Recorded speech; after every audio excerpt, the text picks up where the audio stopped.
Good afternoon. I'm calling to order the Senate Education Committee. Today is Monday, March 30. We are in room 229, and this meeting is being streamed live. And if there's any technical difficulties and we cannot continue this meeting, we will reconvene on Wednesday, April 1 at 1 p.m. in room 229. You testifiers have a 1-minute limit, and we can call you back for questions to extend your time. We do have a number. We have eight members today that we are going to be confirming, and so time could be of the essence. Just for your information, the Hawaii Teacher Standards Board is comprised of 17 board members, 8 of which is being considered for confirmation today. The board does play a critical role in education licensure, maintaining standards and addressing the state's ongoing teachers' workforce challenges. And as chair, I've sent each nominee questions several weeks ago, and all of their responses along with their resumes as they submitted to me have been emailed to members of the Committee on Education. I know my very conscientious members have met with some of you today already before this meeting. And given the urgency of teacher shortages, reliance of emergency hires, and recent investments in teacher pipeline programs, this committee will focus on how nominees plan to ensure accountability, responsiveness, and innovation in licensure and workforce development. We have urged the members up for confirmation to be here in person. We did make arrangements for Zoom for a couple members who are not on island. We have one in Texas, one on Molokai, and then we did have our first GM 658 saying they were not able to attend. So with that, we will go ahead and get started, beginning with GM 658. Gubernatorial nominee, Christy Miamai, for a term to expire 6/30/2028. We did receive 18 testimonies. We have, 15 in support, actually 19 testimonies, 15 in support, and 3 in opposition. So starting out with first item, person testifying, Osatui from the Hawaii State Teachers Association. Aloha, Chair Kidani. It's okay, understand. My apologies. Aloha, Chair Kim, members of the committee. Osatui, President of the Hawaii State Teachers Association. Testifying with strong comments on this nominee. We've been very disappointed in what the board has not been accomplishing, basically, over the past few years. And it is the chair who has the authority, right, to make things happen, and we haven't been seeing things happening. We know a lot of teachers have been trying very hard to get their licensure and have been denied those opportunities. Teachers who are absolutely willing to do what they have to do. We've been trying to work on a registered teacher apprenticeship program, and we've been stymied as we've brought up a whole bunch of issues there as well. 3 to 5 years, we've been going over that this session. Just the fact that we'd rather get rid of the 3-year people and start all over fresh and new, that's not effective. And so it is leadership at the top. And so that's why we have comments on this nominee. Mahalo. Okay, thank you very much. Next person testifying, Hope McKean, in opposition. Aloha, Hope. Aloha. Aloha no. Ova no hopulani makino waya kia hilo maiau, and I am in opposition to this appointee because of many of the issues that we're facing right now. I'm a Kaiapuni educator, have been for 20 years. 20 years. Have been for 20 years, and I'm actually one of the first teachers to get a teaching certificate, a teaching license from the Hawaii Teacher Standards Board. And some historical context really quick. When Kaiapuni first started, we all as kumu had to go through an English prep program because there was no others. And recently some barriers have been put in place that have made Kaiapuni teachers have to switch mid-cycle doing their student teaching and change programs or move out of the classroom that they're emergency hiring. And it really, this board has created these obstacles by misinterpreting rules that, or creating rules to be put in place. Mahalo. Thank you very much. Next is Shauna Nishimoto. Shauna?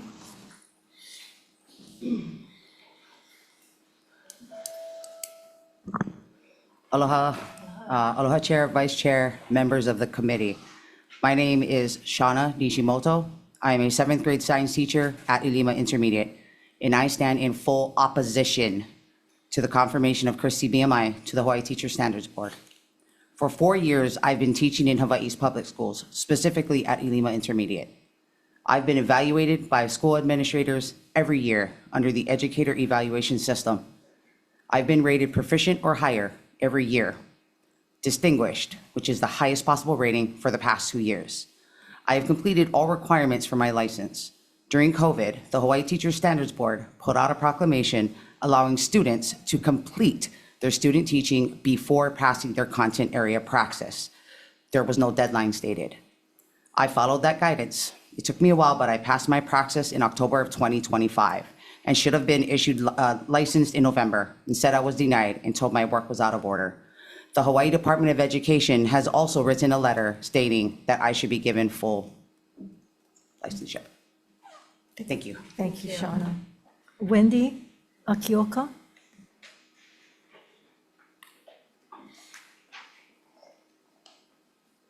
Aloha kako kalai Akioka ko'uinoa, Wendy Akioka. I'm a kumukaya puni at Po'ohala Elementary on the windward side.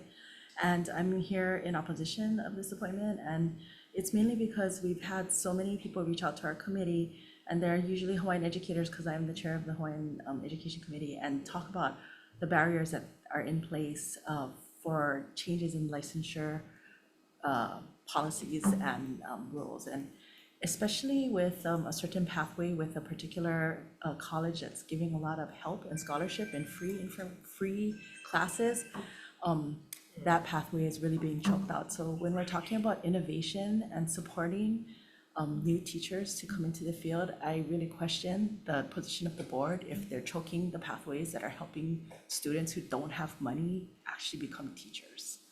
And I understand that the board is looking for a high quality licensure procedure, but there has to be other ways, because if somebody's innovative and giving people money to go to school and be a teacher, why would we kill that? Thank you. Thank you very much. Okay, we have Amanda Lacar in support. Amanda, they didn't sign up. So all of these people I'm going to read next is in support, but none of them signed up, and I will ask if anybody wants to testify. So Kimberly O, Kiku Katania, Lynn Yoshioka, Angie Smith, Leila Kambonga, Elwin Watkins, Stephanie Pacheco, Christopher Justo, Cara Dote, Sherilyn Pang, Leah Baltero, Sandra Yap, Stephanie Kirk, and Carlton Ho, all in support. Anyone here wishing to testify that hasn't signed up, please go for it. Aloha Chair, Sarah Milianta Laughin on behalf of myself, coming to speak in opposition. So you've heard from the testifiers today. I have the privilege of teaching with Shauna Nishimoto, and she's one of the best INA-based science teachers I've ever seen, and she deserves to have a license. And seeing the other thing I wanted to bring, they've said everything, but I think it's important to mention there is a fear about what will happen if you speak truth to power, that there'll be retaliation against you. And as the HSTA's teacher lobbyist, I will say, I understand that, because when I come to this committee and I tell you our stories, there are a lot of teachers who are afraid to speak up. And if there's a culture put in where there's fear of speaking up to say what they're going through, what they've experienced, that's a bigger picture of what the board looks like at this time. So I just think it's really, really important, especially this HTSB controls the future of our profession. And so we need to make sure we're being mindful and that people are comfortable really telling it like it is and what's going on. Thank you. Thank you. Anyone else wishing to testify on this item? Members, we don't normally question those that come in, but because there are many in opposition, I am going to ask a couple questions of those. And if any of you feel comfortable in answering it, if you can come forward. Any of these issues that you pose, have that been communicated with the Hawaii Teacher Standard Board? So anybody feel comfortable, want to come up and respond?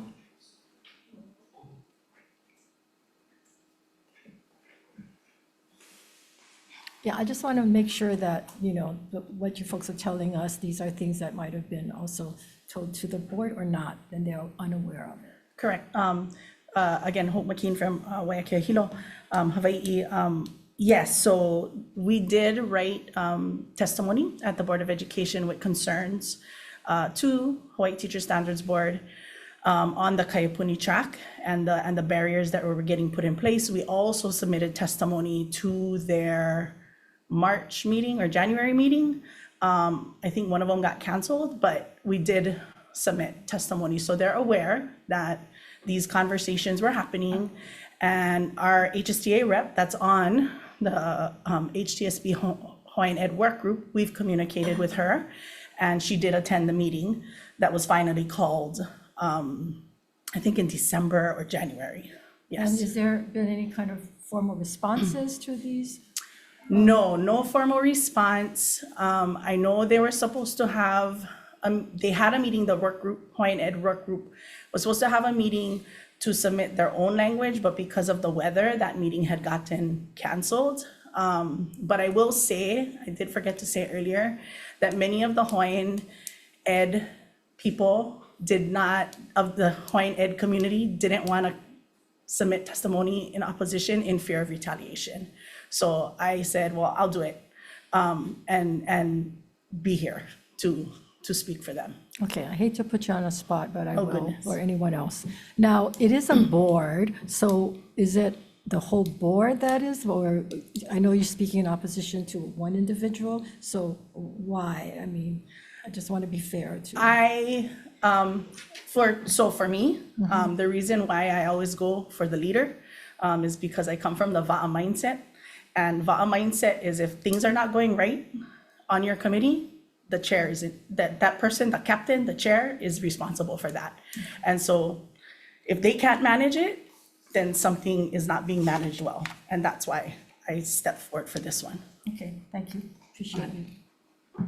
Okay, if there are no further testimonies, I'm going to ask the nominee, Christy Niamai, and she is on Zoom with us. And Christy, would you like to begin with opening remarks, and then we'll open it to questions by the members? Sure. I've been the chair for the past year and a half.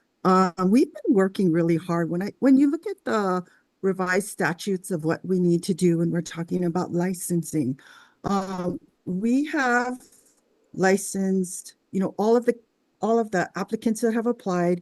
We're supposed to do review of 120 applicants. We actually review all of them. Any applicant that comes through. So we have 20,000 licenses in Hawaii. We look at what we're supposed to do. Part of our mission also is to do reviews with the EPPs, the educator prep programs. So we've been working as well with the educator prep programs. So when we're talking about, I would like to address some of the issues that people are bringing up. When they talk about what's going on with the Hawaiian work group, we've actually had multiple meetings with the Hawaii work groups to get input from them in terms of their recommendation for the standards. So that was supposed to be on the March meeting that got postponed. So we have the recommendations from them. We go to them as content experts. Obviously our board is not knowledgeable about Hawaiian studies, so we do go to them. We have, I believe, over 20 participants on that, as HSTA is also a part of. We do have a HSTA member on there. So I'm a little confused when people are questioning why we're not doing more. We've had multiple meetings. We've also had other work study groups with the CTE, the Career and Tech Ed. So we've really refined a lot of that in terms of the standards that they need to do. So we've put a lot of we've put a lot of things in place to make sure that we're doing what we need to when we talk about standards. For the teacher apprenticeship, I was just at a conference where they were talking about Texas, and I know that was one of the states where they're using a lot of emergency hires, and they lowered the bar. 5 years ago, they decided to lower the bar and just say, okay, non-certified teachers will open it up to teachers. At that point, they had a little over 12,000 emergency hires. Now they have over 42,000 emergency hires. So what they're trying to do, they just passed legislation now to try to put it back, because they have students that, as we're doing these emergency hires, they now have students that have gone through their whole elementary years with a non-certified teacher. So those are the things that we get concerned about. So, looking forward, we're not looking and saying, hey, we don't want to extend, and we're not trying to lower standards in order, and we're not trying to set the standards so high that we're not allowing people to come in. We're just saying, hey, we need to do things to make sure that if they're going to be emergency hires, let's get things in place for them. Similar to like how teachers, we have standards for students. We don't say, hey, okay, they can't meet it, let's just lower the bar. We put in interventions to make sure that they can be successful. So that's what we are looking at doing as well. So things like, again, when you're talking about interventions, we're looking at things to help them be successful. I know we talked to Passages, which is a program, and this is something that, again, where it would help them with test prep. We're looking at things in terms of making sure that we get information to make sure that they're continuing on the path to get licensed. So there's certain things that we can put in place to help them to be more successful. And that, I think, is what we need to do, not just lower standards. Okay. Thank you. I'm going to open up to questions, but before I do that, I just want to follow it up on one thing that you did say, that you did meet and talk with Hawaiian work groups. Can you specify when those meetings were, or recently? So we just had them meet again, I believe, in February to go over, because we had some questions about, they had provided us with the standards that they had wanted. So we said we just had some questions to clarify. So we asked them to go back and meet as a group. So we allowed them to go back and then to clarify those. So those were we have a new business item from them for their recommendations that was set up for our March meeting, which. So when you say you physically met with them? You physically, who physically I wasn't met able with? to be a part of that work group. So who did? Who was part of the work group from the Teacher Standard Board? So we had our staff, we had 2 of our licensing specialists meet with the work group so that we could get clarification. So the And how board had often- asked for clarification on the standards. So And we how, had and asked how many meetings did you have on that? for the work group. Yes, I believe maybe 3 or 4 meetings that they had, recently but I'm or not over positive. So it was within the past year, within this year, the past year. last year? So part of last year 2025? into, yes, Into the- 2025, 2026, yes. Okay, thank you. Members' questions? Senator Hashimoto. Let me just follow up on that. So didn't you have a board meeting in January, though, when a lot of these people came out? And what was that recommendation that the HTSB was reviewing, though, that a lot of this testimony that I'm looking at from the January meeting, they were very upset about that? Why were they upset? The Hawaiian work group? No, about the topic of the Hawaiian program was on your January meeting, was it not? So we had, well, no, what they were talking about was when they had come out with the standards, it was a new business item that had come out. So we had right. some questions about it, correct? So then we asked and we said, okay, But let's how did you clarify, get and to we that point? How did you get to that new business item, though? Did you ask the community before you brought it up? to create a work study group to get input. No. I'm sorry. When you brought Could up you the new clarify? business item, right, which it was 25-22 to the board, right? That's the concerns that everyone's bringing up. How was that created to bring up to the board? As far as issues that have been coming up with the work study, we didn't, that was just something that that was on our list of tasks to do in terms of the study for the Hawaiian work group. No, we're talking about the Hawaiian education. So we had OHE come out, so they did their presentation for it. We had OHE come out and they did their presentation for our board. They also, I believe they presented to the Board of Ed. But since last year, we were trying to spearhead to make sure that they had their recommendations for their permit, since it is a possible 10-year emergency permit. So that's why we had set it up to make sure, because that was one of the tasks that we were set up to do. So in terms of, we had heard that there was a HSTA also had a Hawaiian work group. So we had asked, I had asked what theirs was about to see if we could mesh ours, but then they had said that that they had representation on our work group. So that was fine. So I was like, okay, so then they could relay what was going on with our work group.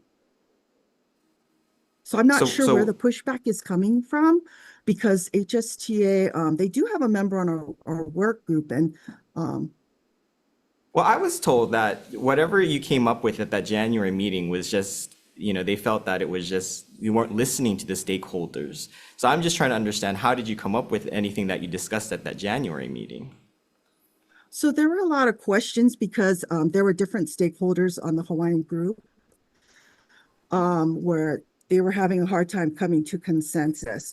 So what we said was, okay, you know what, we thought we had put in some language in terms of like the NC SARA as well, which is a federal guidelines that we need to follow. And we just wanted to make sure that everything was in place. So at the time when all these conversations were going on and groups couldn't come to consensus, we pulled the MBI and said, okay, let's have them go back so that they can talk about it, because we want it to be robust. So then why didn't you do that from before bringing that up to the board?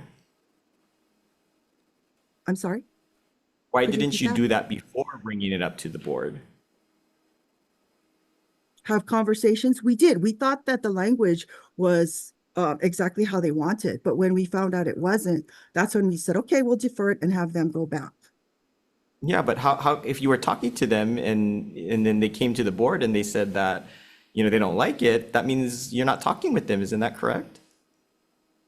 The turnaround time from when the conversations were going, because the NBI was there, if it was just minor changes, we could have done that just at the meeting. But because there was a lot of conversation about it, then we said, okay, not a problem. We'll bring them and we'll reconvene them. So that's what we did.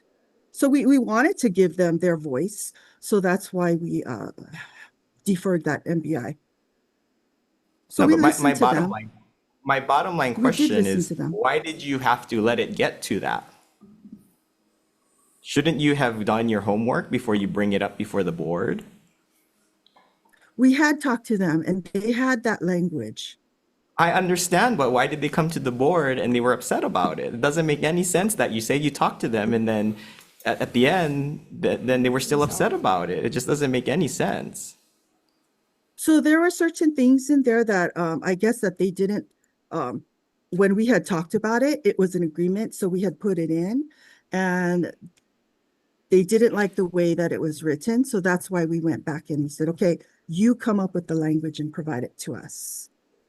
Okay, and I guess that's my whole concern is if you talk about collaboration, as I said, why didn't you get that sign off before bringing it to the board? It just sounds like to me there's a pattern of no collaboration between all the stakeholders, and because they came out in force in January, that is why you probably had to go back.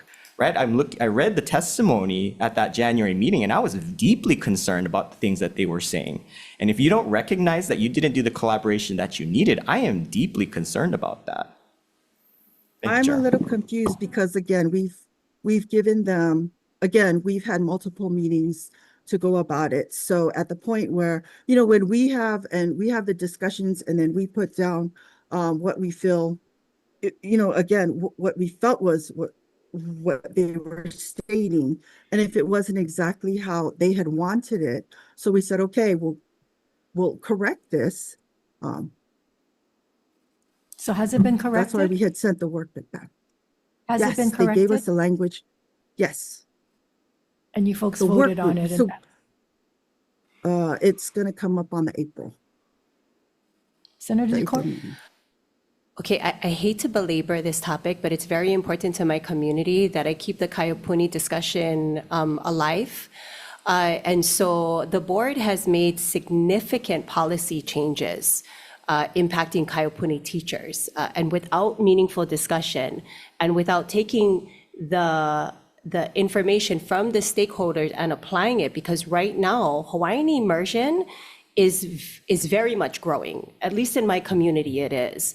And so what we're finding is that the board is creating barriers instead of building workforces. So you had said in your opening remarks that you're about to bring the discussion, well, I guess it was for March, but it got deferred until April. But instead of halting any decisions, you guys are already making policy changes on it. So how can you say that you're collaborating collectively with stakeholders when you're already making the decisions? And again, I hate to belabor it, but I need you to be direct in answering these questions. Why did you make significant policy changes without including the collective voices of the stakeholders?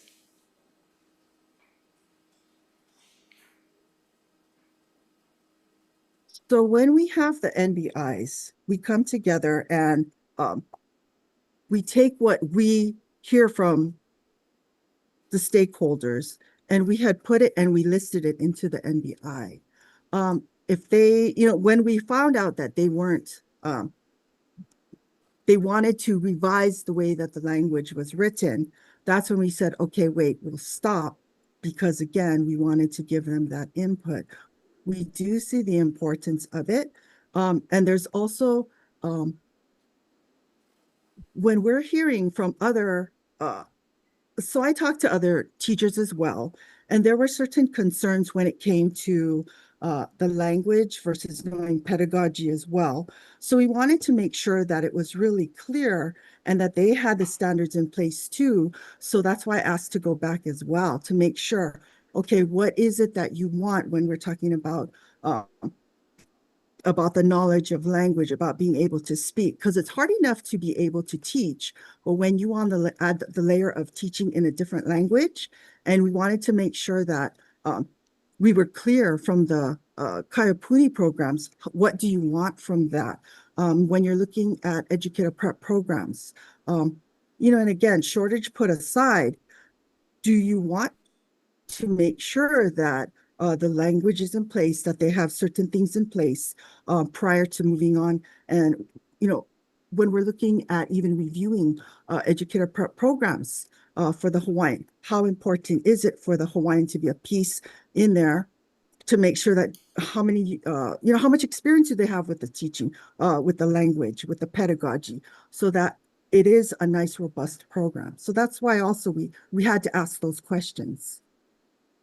We wanted But you're the also guidance. not including the recommendations from this working group, but you're making significant policy changes. And we're trying to bring stakeholders, the experts, to the table to impose and implement these standards. But it seems like the board is doing everything but what the working group is asking them to do. And so again, I don't want to belabor this, but you have to know that this is very top of mind for me and my community, and we don't need more barriers in a Hawaiian immersion program that is thriving in my community. Chair, at the appropriate time, I would like to pivot to maybe the praxis. Okay, Senator Fukumoto. No, okay. Let me ask. I want to pivot to. Any more questions on this one? Okay. Christy, are you familiar with the apprenticeship grant that the board Yes. got? Okay. And it was $4.9 million, correct? Do I have it correct? Yes. And under that apprenticeship that was from 2024 and it ends in 2027. Is that correct? That is correct. Oh, okay. So, but it hasn't been acted upon. Would you kind of share with us why this is not been acted upon? Sure. So we've been trying to, when we heard what other states are doing in terms of the apprenticeship program, there's just a movement going on where I think we're like one of maybe like 2 other states that don't have an apprenticeship going on. So we've tried to reach out. We brought everybody to the table to see if anybody would take this on. And it seemed like nobody wanted to take it on. We asked all the different stakeholders. So we said, okay, let's write this grant. Let's be the ones to sponsor it. So we had sponsored it. We put in for the application. We were able to get the money. Then we had gone to the table and we said, okay, we need to approve the standards first so that we can get the committee going. From there, it was with HGEA at the time because apprentices are educational assistants. They would fall under a certain bargaining unit class. So we had brought HGA to the table. And then HSTA said, they wanted to be a part of this. So we invited them onto we added them on to the list of people who would also be involved. And then from there, it turned into we met a few times and then it turned into there were some collective bargaining things that had come up. So at that point, bargaining is, obviously the DOE. So then it became the DOE and the union that had to talk about some of these issues regarding bargaining. So, again, we kind of came to the table, but as a sponsor, we're not the ones who can call the meeting. So it would be the DOE that would need to bring people to the table. So at that point, we met again and we thought we had come up with a solution in terms of making sure that the apprentices would be, instead of having 450 hours and being a teacher of record, we said, okay, as an apprentice, they need to have stricter guidelines. So they would have 2,000. We said, okay, for their whole term, they would be not the teacher of record, but they would have a mentor with them for the whole 2,000 hours. And then at that point, we thought we were okay. And we thought that the contract would go through and that we were all on the same page. But then the union came back and they said, no, they wanted to negotiate. They still felt that apprentices should fall under HSTA. And then there was the question about the mentoring. We were offering $4,000, but they wanted to negotiate that. So at that point, there was no Okay, place else we could go. Yes. Who wrote the grant? The grant was the Teacher Standards Board. Anybody in particular that did the grant writing? Or? That would have been licensing specialist Mitsuhiga. Okay. Does the grant identify mandatory partners? So at that time, yes, we had listed who would be a partner in it. Yes. And Okay, then, so like I said, HSTA wanted to be added on. So we said, not a problem since it's the teacher union. So we added them on. And then, So the grant specifies a requirement that HSTA be a partner on this. initially they weren't because it was HGEA, but then we added them on. Okay, DOE so had asked to add them on, so we did. So as a mandatory partner on this, why weren't they conferred with in the beginning? And one of the concerns that I'm aware of was the fact that these apprentices would be under HGA and not HSTA. So apparently, was that not initially told to you folks? I mean, That's how when we had help from the National Grow Your Own, so apprentices fall under, and we said this is the easiest because there's actually a pay scale for EAs. There's a EA, I'm not sure what numbers they go up to, and then there's a TA, teacher assistant position, and that's what we were going to be using to have the apprentices actually get paid on the job.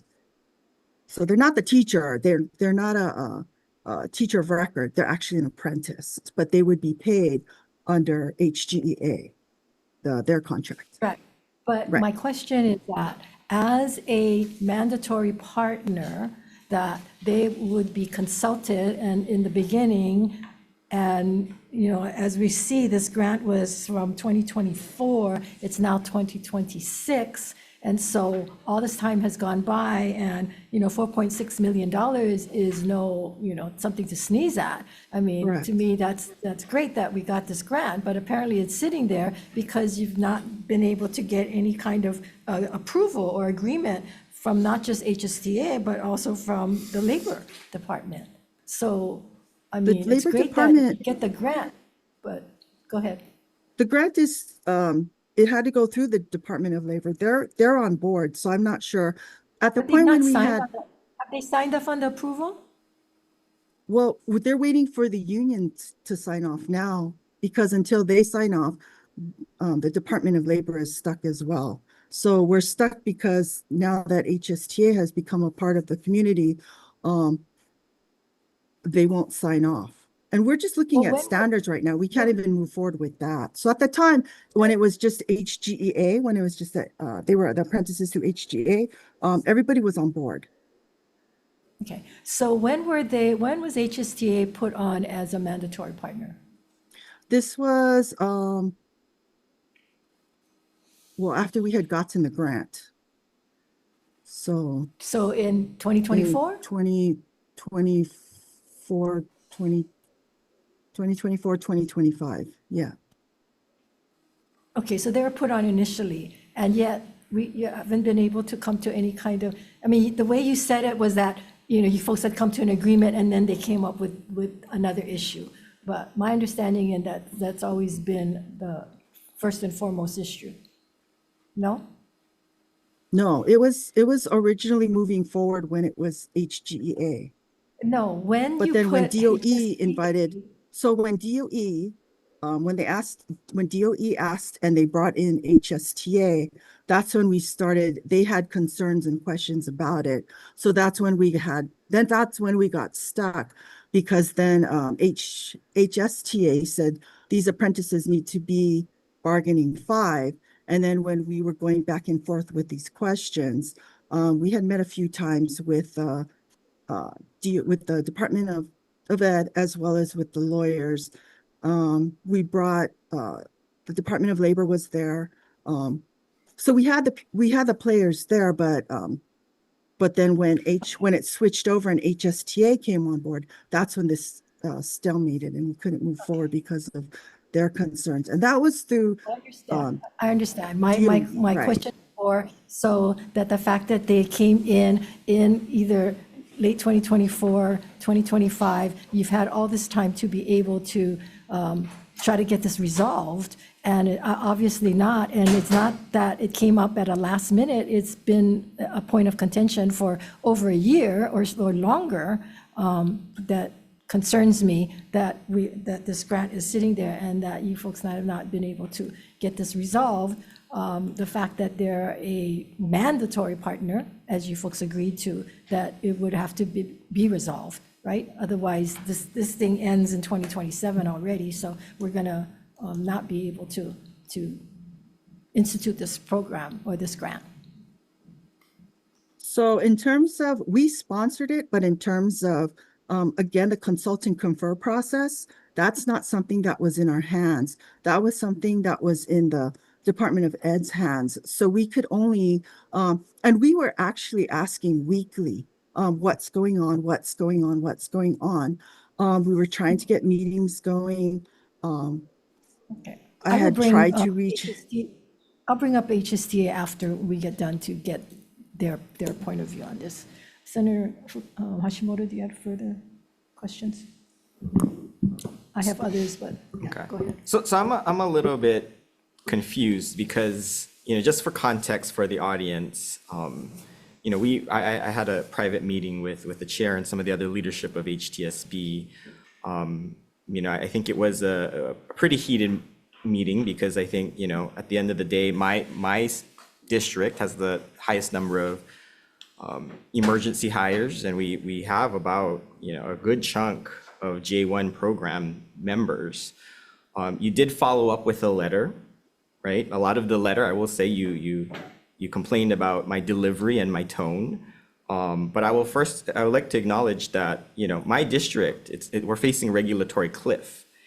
And, I think you explicitly also wrote in that letter, putting us on the spot, because I asked you, what are solutions to really help with some of the teacher shortages that you have? And you wrote in your letter, putting us on the spot to produce a counter proposal for filling teacher shortages was inappropriate. And then you stated this responsibility belongs to the Department of Education and not to the HTSB. So it's, number one, it's really confusing that you then did this, apprenticeship program, because you're saying that it's not HTSB, it's the DOE, right? And so I don't know why you're getting into the middle of this if that's going to be your take. And number two, how can we trust your role at HTSB when it sounds like there's a pattern of collaboration issues, not only on the apprenticeship program, but we're hearing about the Kaipuni program, right? We talked about the J1 Visa program. So I'm just really concerned about what is your solution? If you're saying, okay, you're going to try something, but then it's not your responsibility, what is your take on what is your responsibility and what is not? So when we talk about what our mission and goal is, when we're talking about quality educators, definitely that's important to us as well. And that's why when we do and we hear things that we can put in place to build up our profession and to bring people on board, that's when we try to bring it up to all the different stakeholders. And we said, look, these are things that are going around nationwide. Why aren't we doing these things? Nobody wants to take it on though. So at that point, that's when we said, let's try this, because nobody else is coming up with any solutions and nobody else wants to try this. Even if we bring in the, so for example, with the J1s, that's fine. But if DOE has other suggestions in terms of what else can we do, nobody's bringing anything to the table. And we're saying we have to turn to the people in our community. So that's when we looked at different ways on how we can bring in people from our community and how can we do this? Well, we know that cost is the issue. So we said, wow, this is a great opportunity. And everybody, like I said, most of the states are on board and they are filling their teaching positions. They're having teacher apprenticeship is not something new. It's been around for at least 5 years, and they're starting to get the teachers that are qualified, that are ready to go. So that's why we took it on. Nobody else wanted Okay, so it sounds like it sounds like HTSB does take responsibility though for programming to fill those teacher roles then. That's not one of our, when you look at what our tasks are to do. But either you are or you're not. So either you are going to be a part of it or you're not. And so I'm confused by the statement that you gave to me that it is not your role. And so if it's not your role, then that's not your role. Fine, own it. But if you're going to be half in, half out, then it's hard for us to really understand where you're going to go with this. So as a leader, I would think it would be important for us to, when you say half in, half out, we've been trying to do things. We've been bringing, like I said, we've been bringing these ideas up. But if nobody's going to take it on, that's when we said, okay, let's see if we can spearhead it. Okay, so let me ask you, then why I thought did you that's write being proactive? If that's, again, if that's not being proactive. You then, why did you write in your letter that it is inappropriate for you to for a counter proposal for filling the teacher shortage that you said was inappropriate, and you put that responsibility back on the DOE? So why did you put that in your letter if that's how you truly feel? If you want to be a part of the solution, I think that's great, but you said it's not a part of what you should be doing. So when you came across to us and you were pointing, and again, it's like you came off strong, like this is the intent of what the standards board is supposed to do. But when you look at all the things that we're doing as a standards board, we're doing we're bringing up into compliance. We're making sure that everything is there so that, again, we're trying to prevent lawsuits. We're trying to make sure that everything is in place so that we're protecting students. That's what it comes down to as well. But when you talk about quality for students, is that part of our Kuleana? Of course it is. Yes, by all means, because we want quality. So when our board makes decisions to do certain things, again, we're bringing it up because we want qualified teachers in the class. So is that important to us? Yes, that part is. But we can only do so much as, for standards, we're the ones that are, when you talk about, we're the last line of defense in terms of protecting students and protecting our profession. We're the last line of defense for them. So when you talk about lowering standards, we're saying, no, there's other things that can be done. I don't think So anybody's that's why talking we're about bringing lowering that to the standards. I table. just want to be clear. Nobody's talking about lowering standards. I just want to be clear about that, because you also accused me of that, just wanting warm bodies in the classroom.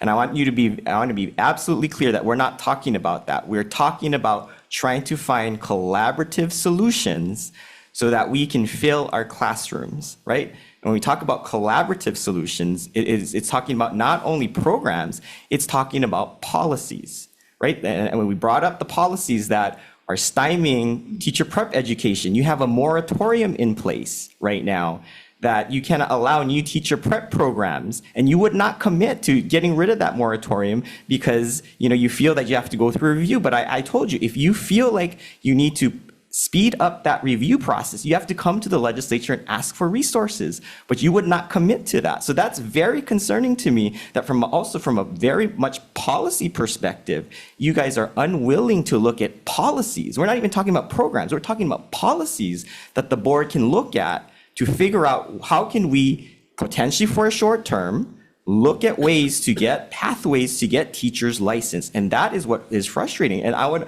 to ask you, have you thought about what are those policies that you can really try and implement over the next couple of years while your time on the board?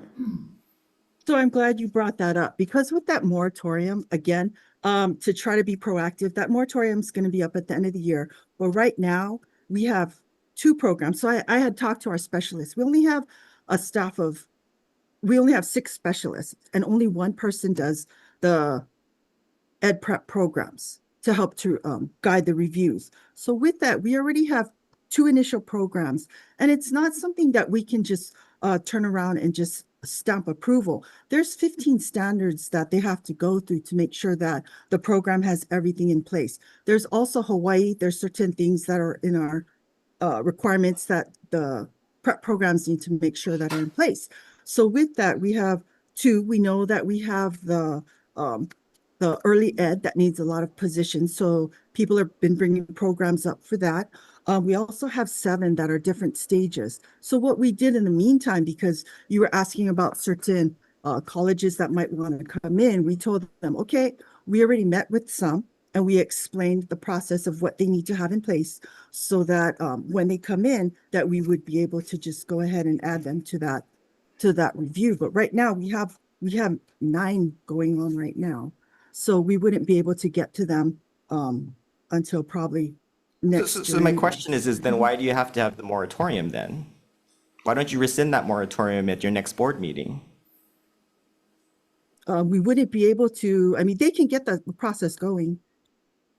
Yeah, but why would you have a moratorium then if you can get the process going? Why don't you just get rid of it? I can bring it up to the board. Okay, well, I think we would like to see some type of action on that, because at the last meeting, you could have easily said that you would bring it up to the board, but you guys, you decided not to, commit to that. And we were asking you, why do we still have that in place? And you say, okay, continue. It's going to end at the end of the year, and there was no process of initial review. So it doesn't make sense. If you're going to initially review them, but then have the moratorium in place, there's some disconnect there. Because I think what the problem is it's a perception problem. The perception is that we don't want to help the teacher pipeline. That's the perception that the HTSB is giving off right now. And I'm trying to help you with that perception problem. I appreciate that. But I just, if I can just explain why, the reason why we had to have that moratorium up is because in the past, there were EPPs, that educator prep programs, that were not following the guidelines. It was a legal issue, so the board had to address that.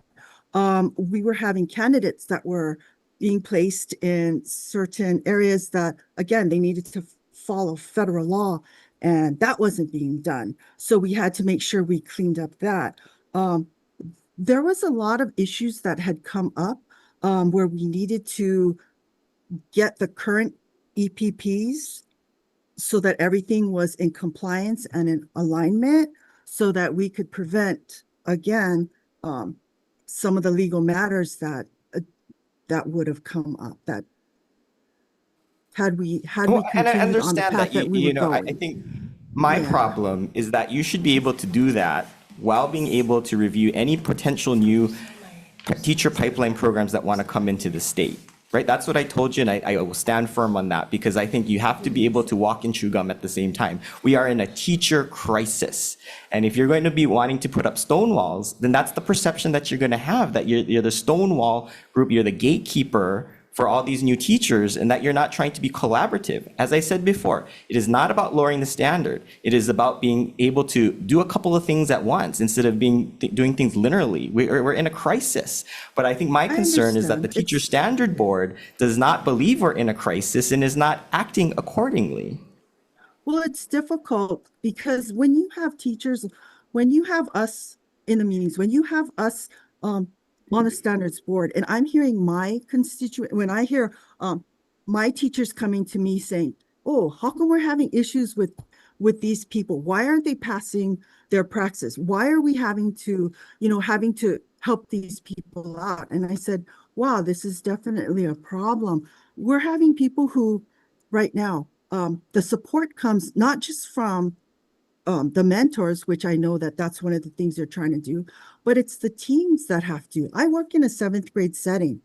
I'm having to go and I'm having to have people coming to me saying, wow, I really need to support this person more because they don't have the training that they need. There's things that they don't know how to do, and I'm having to help them.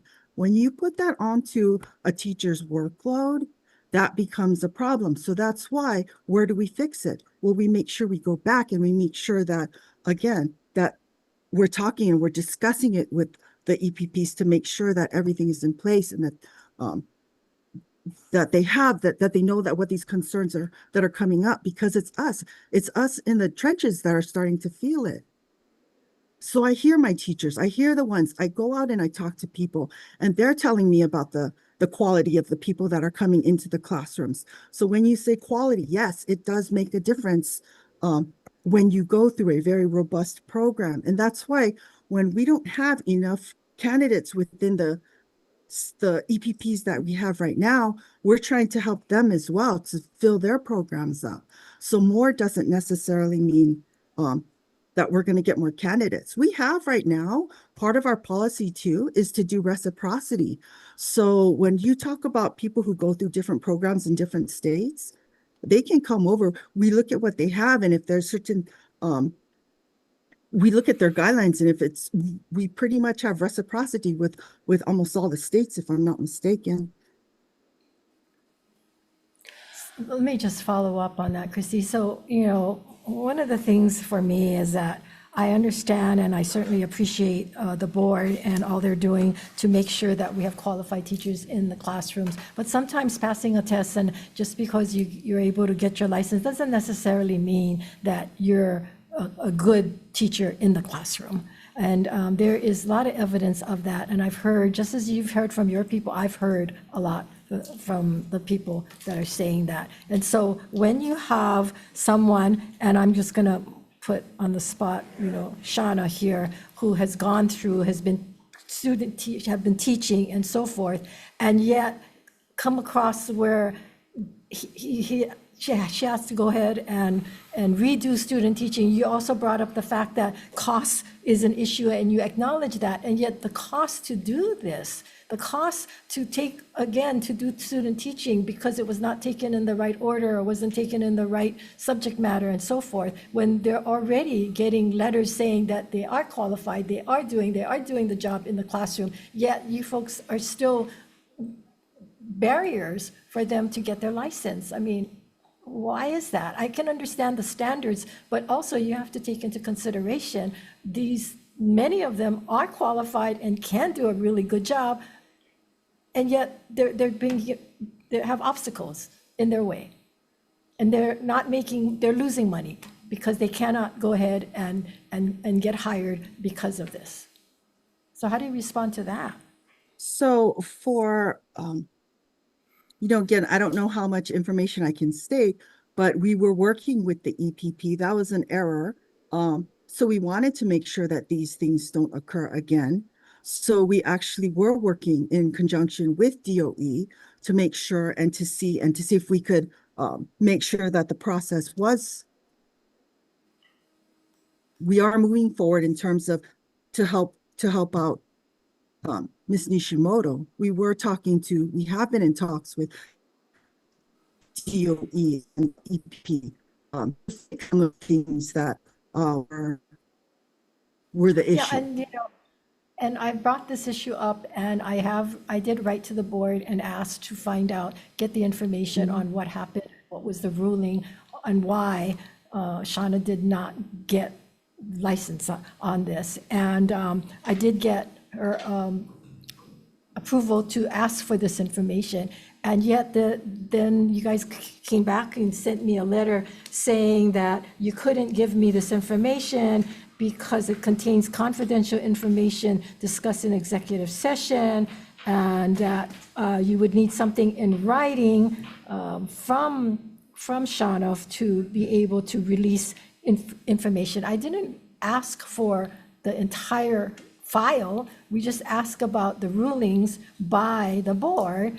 And then the response that you sent to Shauna Nishimoto was very threatening in the sense that, please realize by consenting to the release of information, you're consenting all information can be shared with Senator Mercado Kim. And once the information is shared with Senator, the confidential information will be considered public information, which can be disseminated on YouTube and other social media platforms. All information can also be shared openly during all legislative hearings and future board meetings. And I mean, it was very threatening in the sense that we didn't ask for all information, and you could have checked to see, well, how much information will you want us to share? It could have been addressed that way, but it wasn't. It was very threatening. And so obviously I did not get that information, and I didn't really want that information, but I wanted to assist in making sure that we get teachers into the classroom and that the board is not throwing obstacles for the sake of throwing obstacles to insist that if you didn't take do your student teaching in a certain order, then you're not qualified to be in the classroom. When that person is already teaching, is already in the classroom. I'm not sure how. So we had reached out.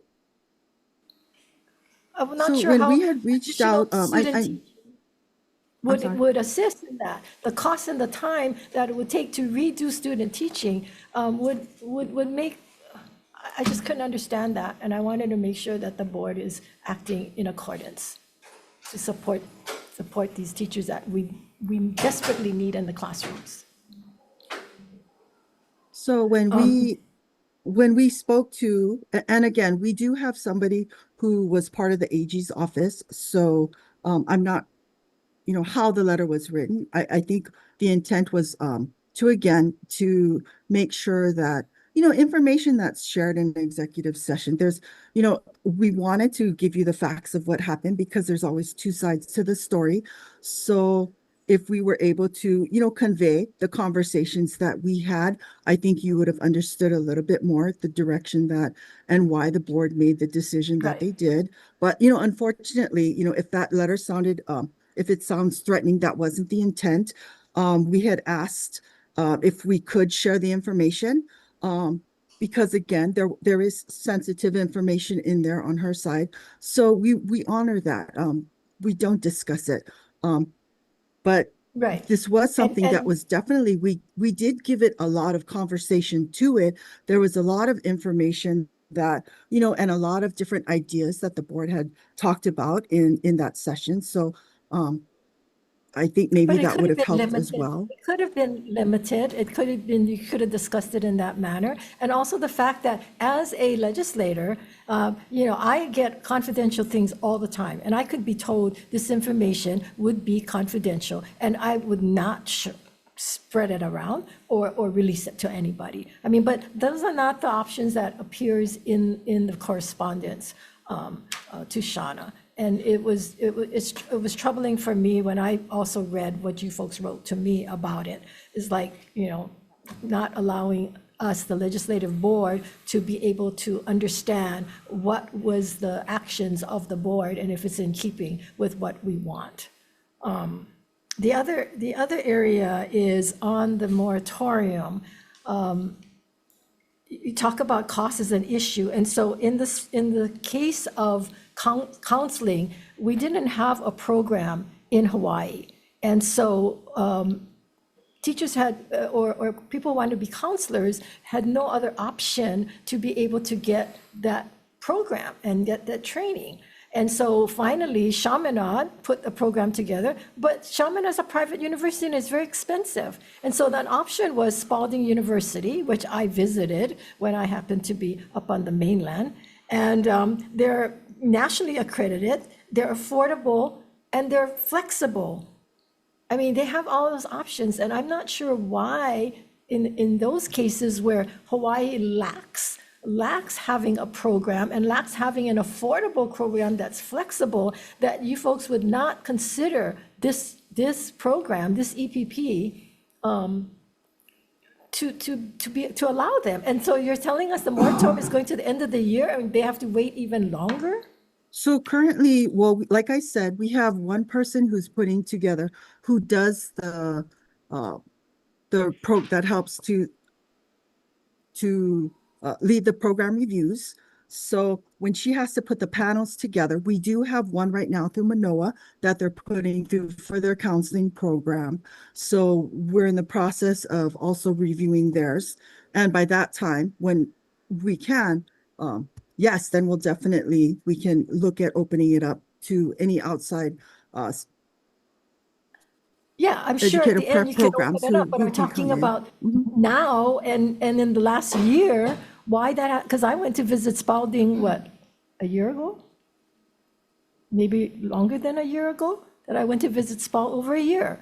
So I'm not sure how long it takes to look at individual ones that specifically show that we have a shortage in Hawaii, to give our teachers or our those that want to go into counseling an opportunity to get that program and get it at an affordable rate and a flexible time that they can do it, because we don't want to take them out of the classroom because we need them in the classrooms as well.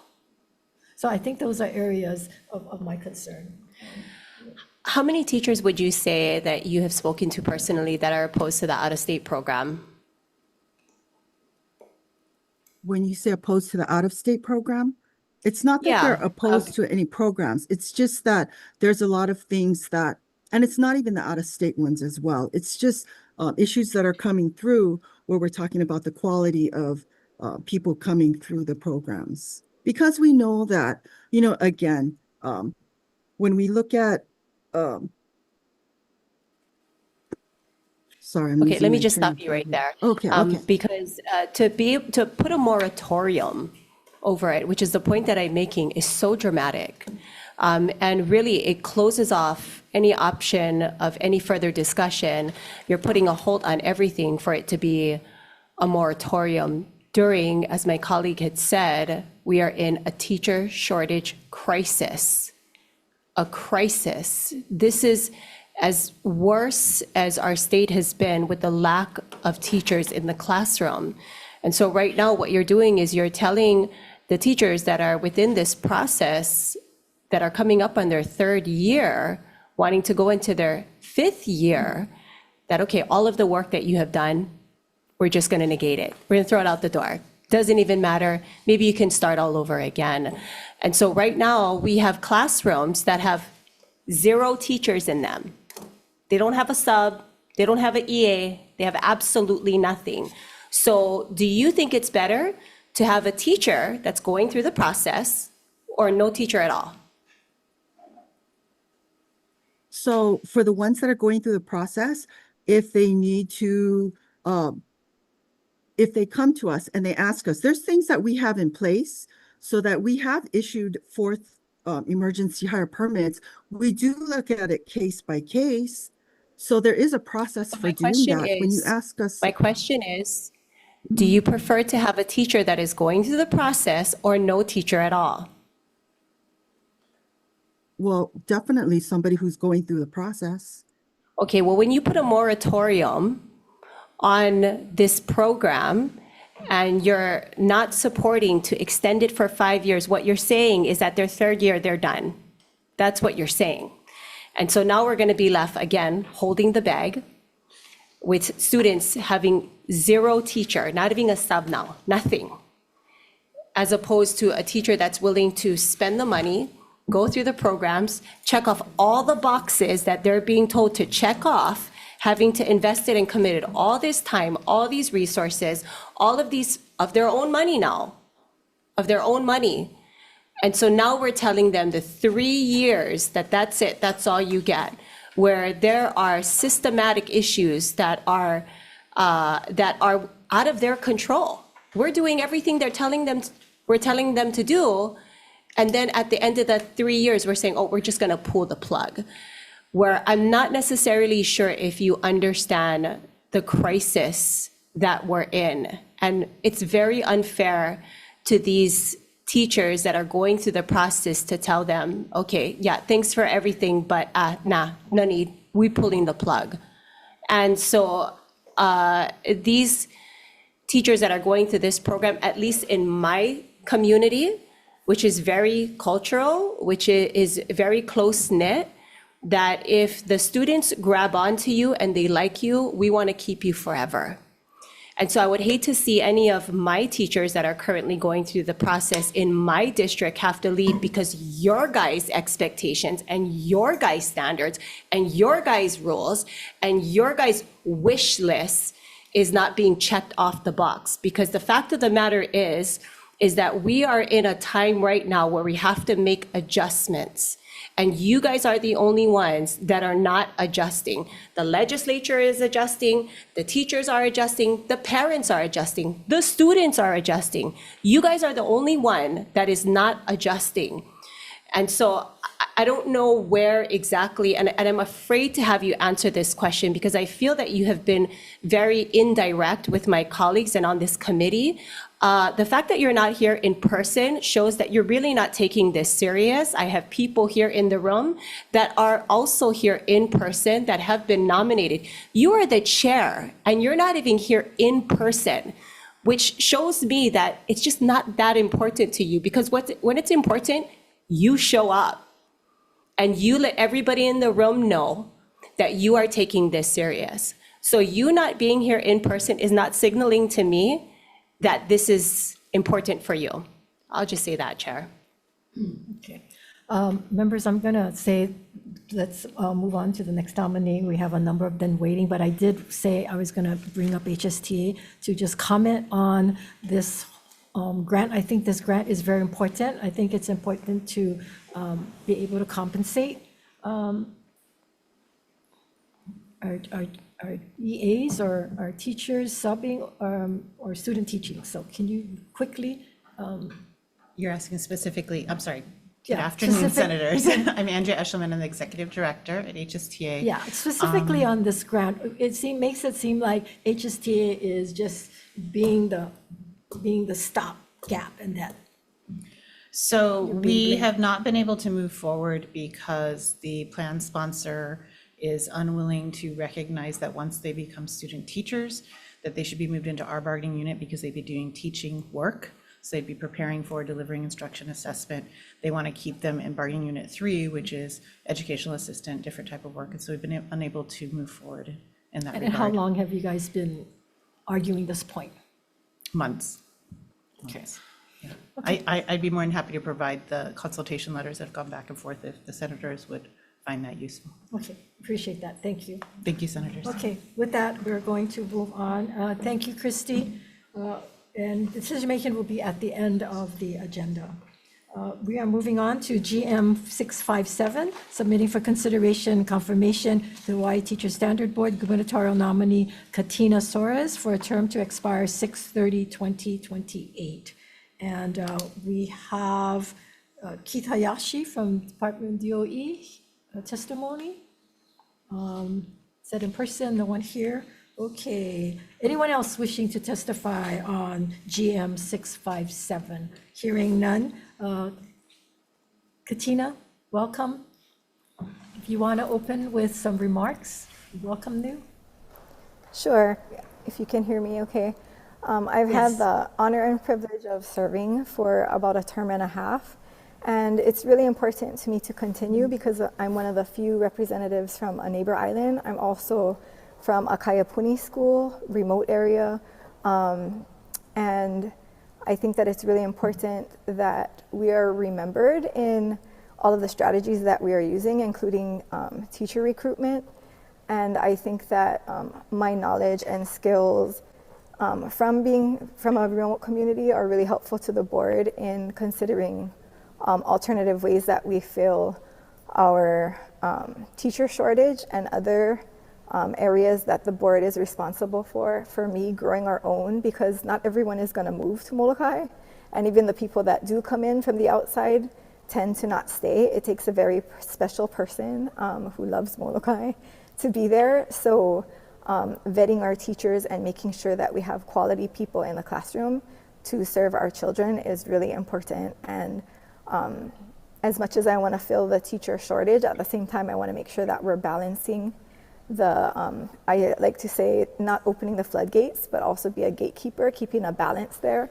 I've seen on the opposite side, through investigations and things, how we've allowed some people to do harm to our students when they're not properly vetted. So I think that it's really important that we find a balance in filling the shortage while also having high quality for our students that they deserve. Thank you. Thank you. Why don't I get started by saying that you have been hearing our questions and the concerns that have been raised, especially about the Kaiapuni program. You've heard from testifiers their concerns. You have been serving on the board. And so what is your take on this based on what you've, not just today, but before your committee, before the board earlier in the year? So I'll just speak frankly because that is my committee. Two things. One is that if you ever work within the Kaiapuni community, you're not gonna get, it's very rare that you get 100% agreement on anything. There's different dialects, there's different perspectives, if you will, on what Kaiapuni education should look like. So it's really difficult to have everyone 100% on board. So I will just say that. The second part of it is that there were different people available at different times. My understanding of the previous conversations, there were collaborative conversations, and the group that was present that agreed on it thought the statements were fine going forward. And then when people who weren't present went back and read it, then they weren't comfortable with it. So that's when the opposition was there. But recognizing the opposition, we asked that it was deferred and go back to the work group. And I feel, had we had the meeting that was canceled due to the storm, we would have come to an agreement. I think the work groups work collaboratively, and I was actually able to meet with them, two representatives from the work group that were chosen around the language, and I feel like it would have moved forward and been fully supported by the Kaiapuni community. Are you folks prohibited for calling emergency meetings? If something is so important, is that you can call an emergency meeting, right? I mean, you just got to give notice. I believe, yeah, I'm not sure on the specific rules. I think we have to have like the, what is it called, like a PIG group. But I think the work group is separate from our HTSB. So I was actually not part of the work group. I just spoke with them. I'm talking about the Teacher Standard Board, because the meeting was, as you said, the meeting was canceled because of the weather, but you could have called an emergency meeting to take up some of those important issues that got deferred instead of waiting until the next meeting, right? possibly, I wouldn't have been able to. I don't know if you saw with what's happened on Molokai lately, but we, went without power and flooding. I would have not been able to participate in the meeting. I understand, but there is that option to have that. And I'm just bringing that up because we are in a crisis and we are in an emergency. So we really want to do that. It's one thing we're talking about Hawaiian standards and the working group, but I think what I've heard from those that have testified and others is that it's the process of the licensing, the process that the board is requiring some of these hoops that have to be jumped through that probably does not affect whether or not they're going to be qualified in the classroom. So how do you respond to that? I think it's a balance. I know I spoke with a couple of you individually. It depends on your, as an administrator, I take personal responsibility for my employees and my teachers. So I definitely take the extra time in making sure, because I actually have a Kaiapuni teacher in this situation, has the permit and everything. And so I do consult with them myself, and it's me guiding them through, go this way, do this, these are your two options, and making sure that they're following the process properly. Not everybody has that support, so, or, doesn't do their due diligence to read through all of the steps that are required. So I think that it's going to require, again, more collaboration with the schools and HTSB and the DOE to make sure that, and the EPPs for sure, that these teachers are being supported. Not every principal has the time or the opportunity to meet with every potential candidate and make sure that they're on the right path. I have a small school, and like I said, only so many people live on Molokai, so we want to keep them and train them and grow our own. So I think it's my responsibility to make sure that they're successful and get through the qualification process. Our colleague, Senator DeCoy, certainly advocates to grow our own, especially for Molokai, so she's one of the advocates there. But in the sense of these individuals having to go through some of these processes, you don't see any flaws in any of the processes that the board has been following and been kind of strict on, that there's not any need for you folks to review some of that at this point? I think you'll see through the next meeting that whatever flaws or course correction that needs to happen has happened, and we'll do better moving forward. Again, I think part of the, there is sort of a change in philosophy around Kaiapuni education. I think when it started and the permit was first introduced, it was all about going through Kaiapuni programs and learning the language and the pedagogy and all of that in, without lack of a better word, just an immersive culture. And now that the need for more teachers is there, we have to expand those opportunities to include some English programs and allowing those who are able to speak to go through an English program and then add the license later. So I think there's been sort of the same thing, finding a shift in what's needed. And then, the ideal would be that all of the teachers will go through this this perspective and program that's deeply embedded in Kaiapuni education, but that's just not the reality. So we kind of had to broaden our what's allowed. And so I think that shift has happened, and it should be fine going forward.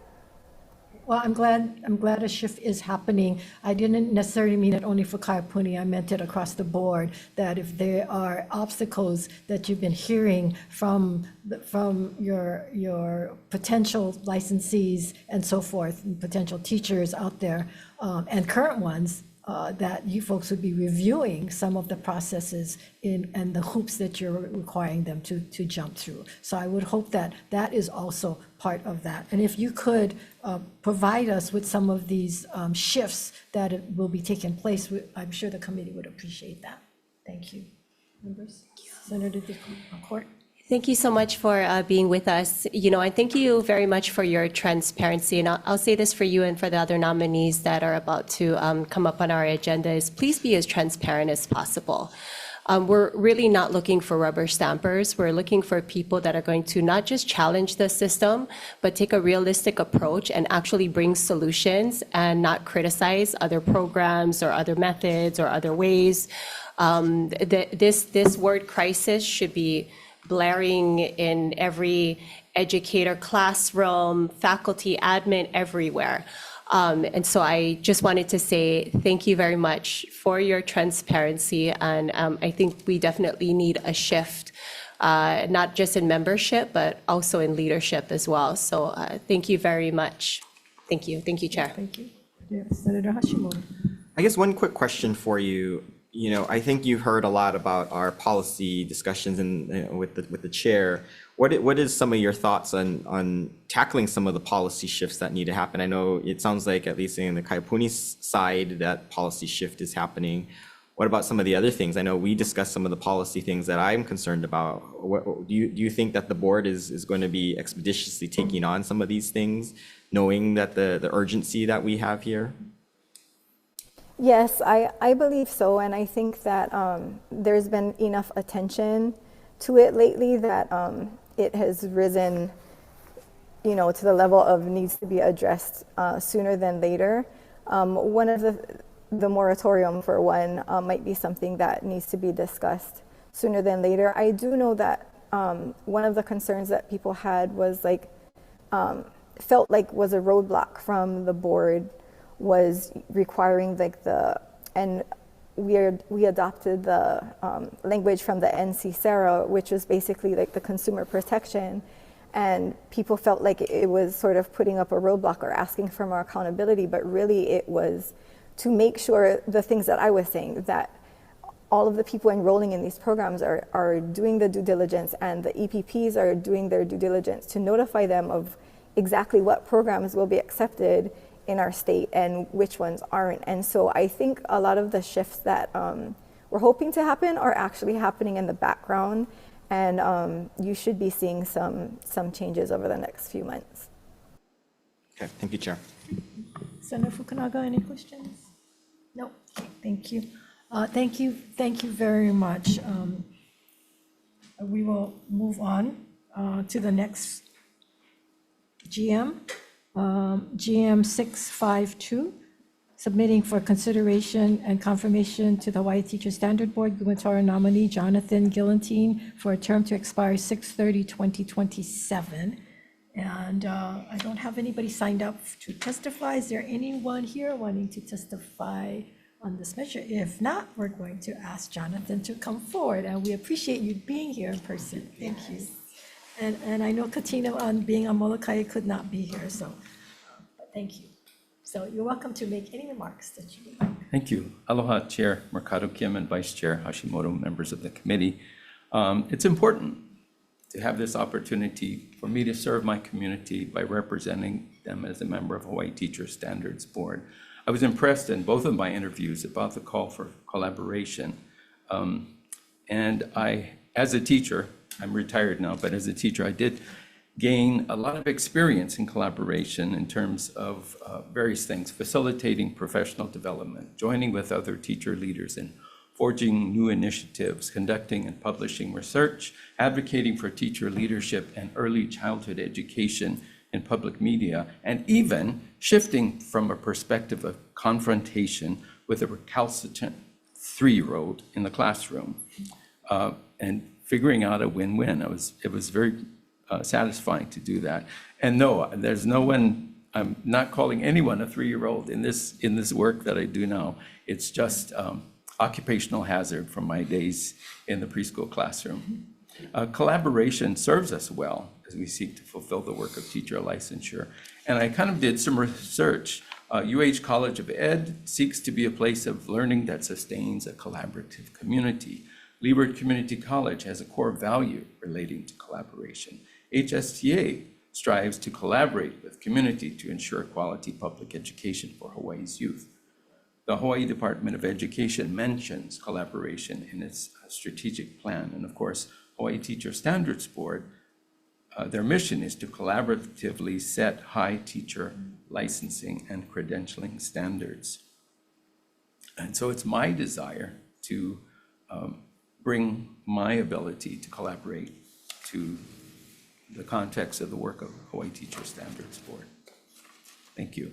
Thank you.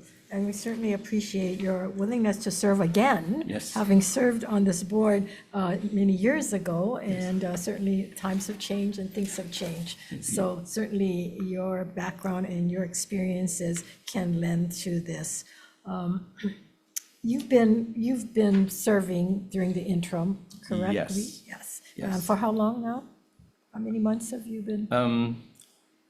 I think when I was excluded, the question you had about my attendance, April last year, the director of boards and commissions said that I could be interim from that point Okay, until now. so that was what month again? That was April of April, last so year. from April till now, you've been attending the meetings. Okay. Well, I skipped the April one Okay. and continued thereafter. Understand. So based on that, have the board discussed openly the moratorium on the apprenticeship? Yes, and I asked I'm some sorry, not the questions. apprenticeship, but the moratorium on the EPPs? Yes, I asked some questions about that. And what I learned was, just to be clear, this still allows initial state-approved programs or add-a fields to continue to submit. If they want to add something, they can do that. But what the board staff that has had the challenge of, I'm going to give 5 quick examples of things that they've kind of had to clean up. One, mainland educator preparation program, I'll call them EPPs, declared bankruptcy. And so we kind of had to scurry and scoop up all these teacher candidates who had nothing. They were stuck, helping them find an alternative program or another place so that they could indeed complete a program and get to the classroom. Secondly, there was an in-state program recommending numerous teacher candidates for licensure fields for which they did not have approval. So in terms of an audit, internal audit, this became noted, and it took a lot of time to sort out because they weren't really happy about the situation, us saying, well, you're not approved for that. You know, when you submitted your documents originally, you said we're going to do these fields, and now you're trying to put them through in these other licensure fields. Third, a mainland EPP was providing incorrect information to its candidates, which meant they spent more time and money to complete the program that was unnecessary. So our staff had to sort that out, go through the data, interview the teacher candidates, and get some straight answers from the EPP. Fortunately, it did come out to a workable solution, but it took a lot of time. Fourth, in-state EPP that had submitted a program for approvals, when we said we need course syllabus, we need some assessment information about the classes that you're offering in this program, they said, we respectfully decline with no explanation. To me, that's a prime example of someone not willing to collaborate when this is clearly, we ask for things similar to what they have to submit when they're being accredited. And quite often, across the mainland, licensing authorities in different contexts work with accrediting agencies to say, okay, yeah, we have to do this first to get them approved, and then as the years go by, they get reaccredited based on that same data. And finally, sometimes data from accreditation strategies don't match what is on file with us, and so that takes time to sort through and get cleared up. And what I'm saying is here, all the time it took to fix these things, yes, could have been given to those out-of-state programs that are interested to come in, like you mentioned, Spalding. But because people are not being careful, I'll be polite. They're not being careful, and so we have to say, this is what the expectation was that you agreed to, but you're not fulfilling your part of the bargain. And so let's fix this so we can move forward and not have these problems. I certainly Because- understand that, and I certainly understand that it takes a lot of time.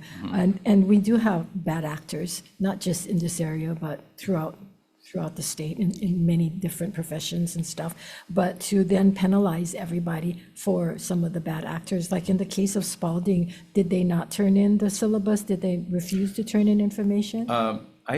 To my knowledge, Spalding hasn't made inquiry yet. Because they were told there was a moratorium. I don't know. Yeah, that's my I'm understanding. assuming. So Yes, that makes sense. that's like the chicken and the egg, right? Yes. Oh, well, they didn't apply, or the teachers Yes, that got yeah. the degree, got their certification from Spalding, but were told, they said, oh, Felicia said, oh, that they didn't even apply. Well, they didn't apply because they were told they Right, couldn't, right. right? So that, to me, that's disingenuous when you say, oh, we didn't get any applications. Mm-hmm. Or how can they even put in when you're saying that it's a moratorium, right?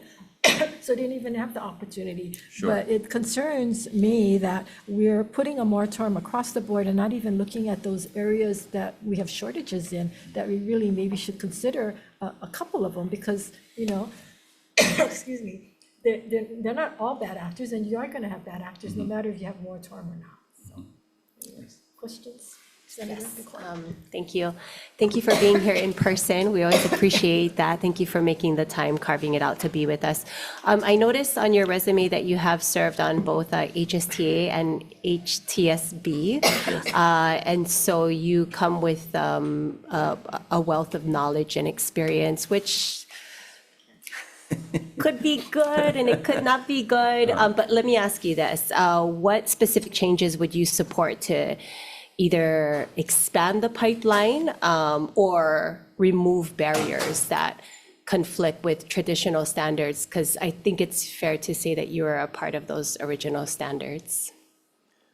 I would say, as we sift through some of these, as Senator mentioned, bad actors, being able to open it back up again, I'm not sure when that can happen, but the end of the moratorium is this year. So when that comes available, we'll be able to say, yeah, doors open, bring your inquiries, and we can start the process of give us your letter of intent, your plans, documents relating to, say, the counseling program from Spalding.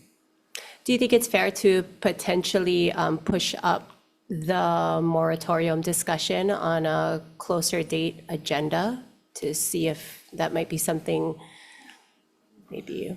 I think Dr. Soros mentioned that. I think it's worth a conversation with the board. Yes. Yeah, I definitely think, any kind of barriers we can remove would do one of two things. It would give the people that are within the system or want to be in the system hope that there is a pathway into solution-driven programs. And then also it will, I guess, the ones that are currently here, it will also give them encouragement to kind of stick with the program, basically. So I think that, that would see being an important move is lifting the moratorium. I think if enough of the board members make that request, that it might be possible. Very good. Thank you. Go ahead. So I guess at this point, what is your feeling of the legislature getting involved in what has traditionally been something that the Standards Board has, been tasked with doing? For example, I think the legislature is being asked to revisit the emergency hire situation, right, from 3 to 5 years. That's traditionally been in the realm of the Standards Board. And I think you put in your questionnaire that, you've been through some of the executive sessions, right, for a fourth year permit. Yes. I think when I take a look at your agendas, there's a number of executive session things that are happening. And I don't know what signal that really sends to people of you got to come before the Standards Board and go behind closed doors to really make your case to get a fourth year versus making a more administrative pathway with clear parameters. I think because of that frustration, the legislature has been asked to opine and create a law. I don't know, what is your thought? Because my thought is that I would think that that's in the Standards Board job description, but when there's a failure to act, then the only place to adjudicate that is coming back to the legislature. Now we're kind of starting to take your job, and how does that make you feel, and what do you think, where does that put the Standards Board? I think it's a partnership because you hear from the public when we don't necessarily do. So coming together to say this is an issue, but also the EPPs play a role in that if they're not able to get their people through the program in the 3 years, then that becomes a problem. For the most part, I would say that executive session doesn't really have to do with folks who are asking for an extension. And we have had, upon occasion, someone saying, I'm requesting a suspension of the rules because I'm coming to the end of my 3 years and I'm not going to finish. I need one more semester, or I need additional time because of health concerns. Maybe it's family health issues, but typically executive session items are where people have violated, been inappropriate with kids, let's say, or they were terminated, but they're not recognizing the termination. So it's more that kind of a situation where we do have to protect their privacy and keep things confidential. So the board is open to looking at those cases where the individuals are saying, yeah, I'm one of those people that needs more time. 3 years is not enough for whatever the reason is. And so But doesn't that take a suspension of your rules to allow that to happen? Yes. And why, so do you feel that that's the best way to approach it, is just having to suspend the rules to give them the 4th year? I think that because most people can complete their program in 3 years, that looking at it in those instances on a case by case, rather than saying, let's let them have 5 years to complete the program, the more quickly they get through. Of course, we don't want them to do it in 1 year because it does take time to learn content, pedagogy, and those other kinds of things. By setting a 3-year target, we're getting them better prepared rather than to say, oh, take your time, 5 years. You're getting better quality. So what if they don't decide they want to go through the process until year 2 or 3? I don't You're an follow. emergency hire, right? And then you're like, okay, well, I'm just going to do emergency hire for a year.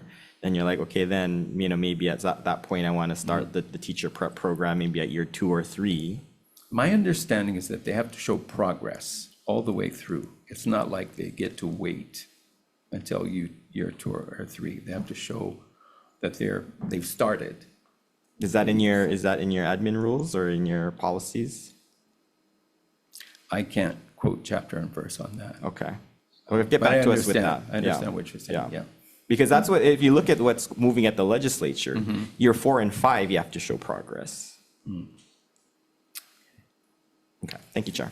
So just to follow up on that, I've been hearing that, and even for me, 3 years is not that long of a time, and especially, and I don't mean to, discriminate against sex, but for women, there's a lot of issues, there's pregnancy, Yes. there's children, there's a lot of things that we go through that we may have to take some time off. And so 3 years, and it's not just the number of time, but it's the stress knowing that you have a 3-year deadline and you're coming up to the deadline, and it works on your mind and your stress, added stress that I got to get through this. And then they got to go before the board and ask for an extension, not knowing if they're going to get it or not. So all of that, you have to hope the board will understand that plays on the whole, the teachers' stress level, on being in the classroom and not having to concentrate on some of these other areas. Sure. So how do we give that? Even if we give an extra year,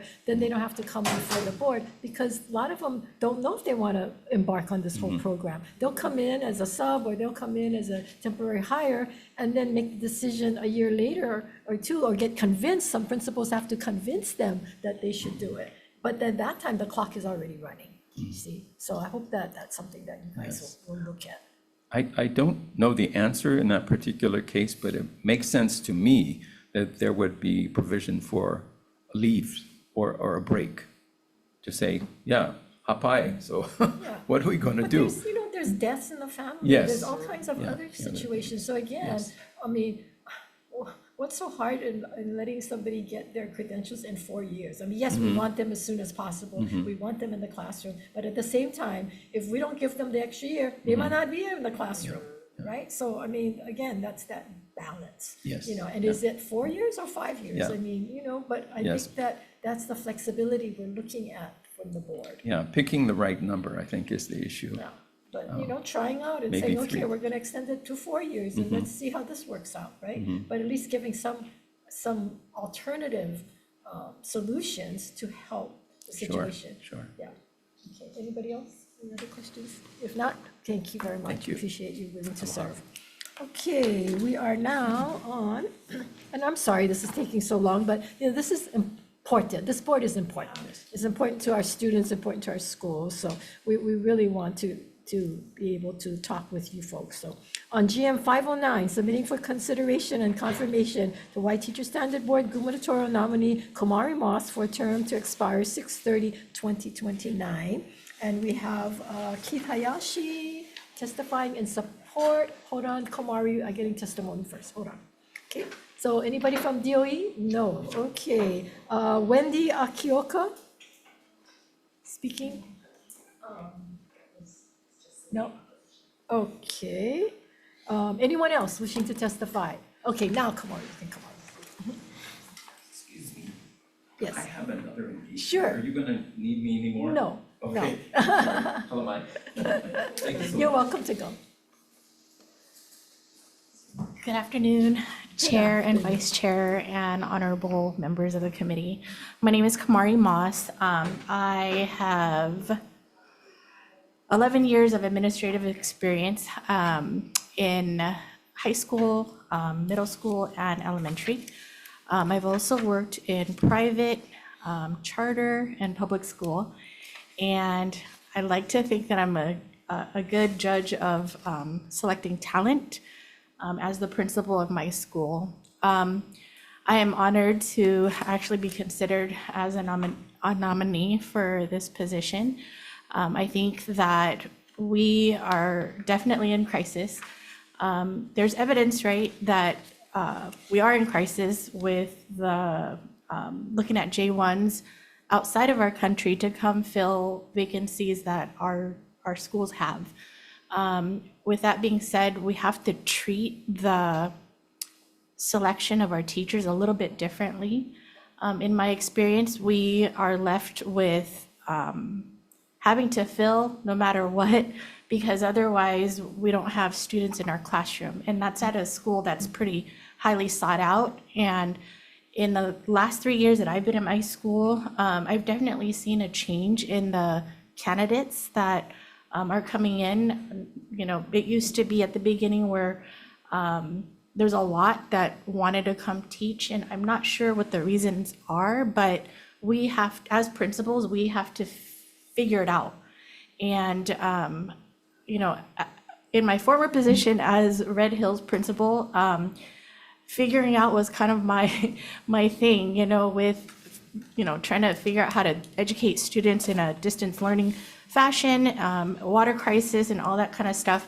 I do feel like puzzles can be solved with communication, respect, and dignity towards other institutions and organizations and stakeholders. I do think that it takes everybody involved. I'm not opposed to tackling hard situations at all. I think thinking creatively is something that I do very well, and I hope to bring that to as a member of the board. Thank you. Members, open to questions. Senator Hashimoto? Senator Core? Okay. Why don't you just share, I mean, I know we've talked and stuff, and you've listened to a lot of questions that have gone on prior to you. Do you have any comments as to, you know, some of these issues that you feel that perhaps the board needs to revisit? I think that everyone is unique, right, in the different locations on our islands. And there's not a one size fits all. I think if we were working in an ideal situation where we weren't pressed for candidates that are qualified to come teach at our schools, we can definitely apply these rules, like, and that's ideal, but we're not in an ideal situation. And we do have to look outside the box when we're trying to get people to come in hard to fill areas or geographic regions when, you know, even incentivizing those positions aren't enough. Like, they come for a couple years and then they leave, right? And it's hard to keep them, but we need caring adults in areas that are hard to fill. That's if you even have people wanting to come to teach. But making it difficult makes it even harder for us as principals to have good caring adults in our schools.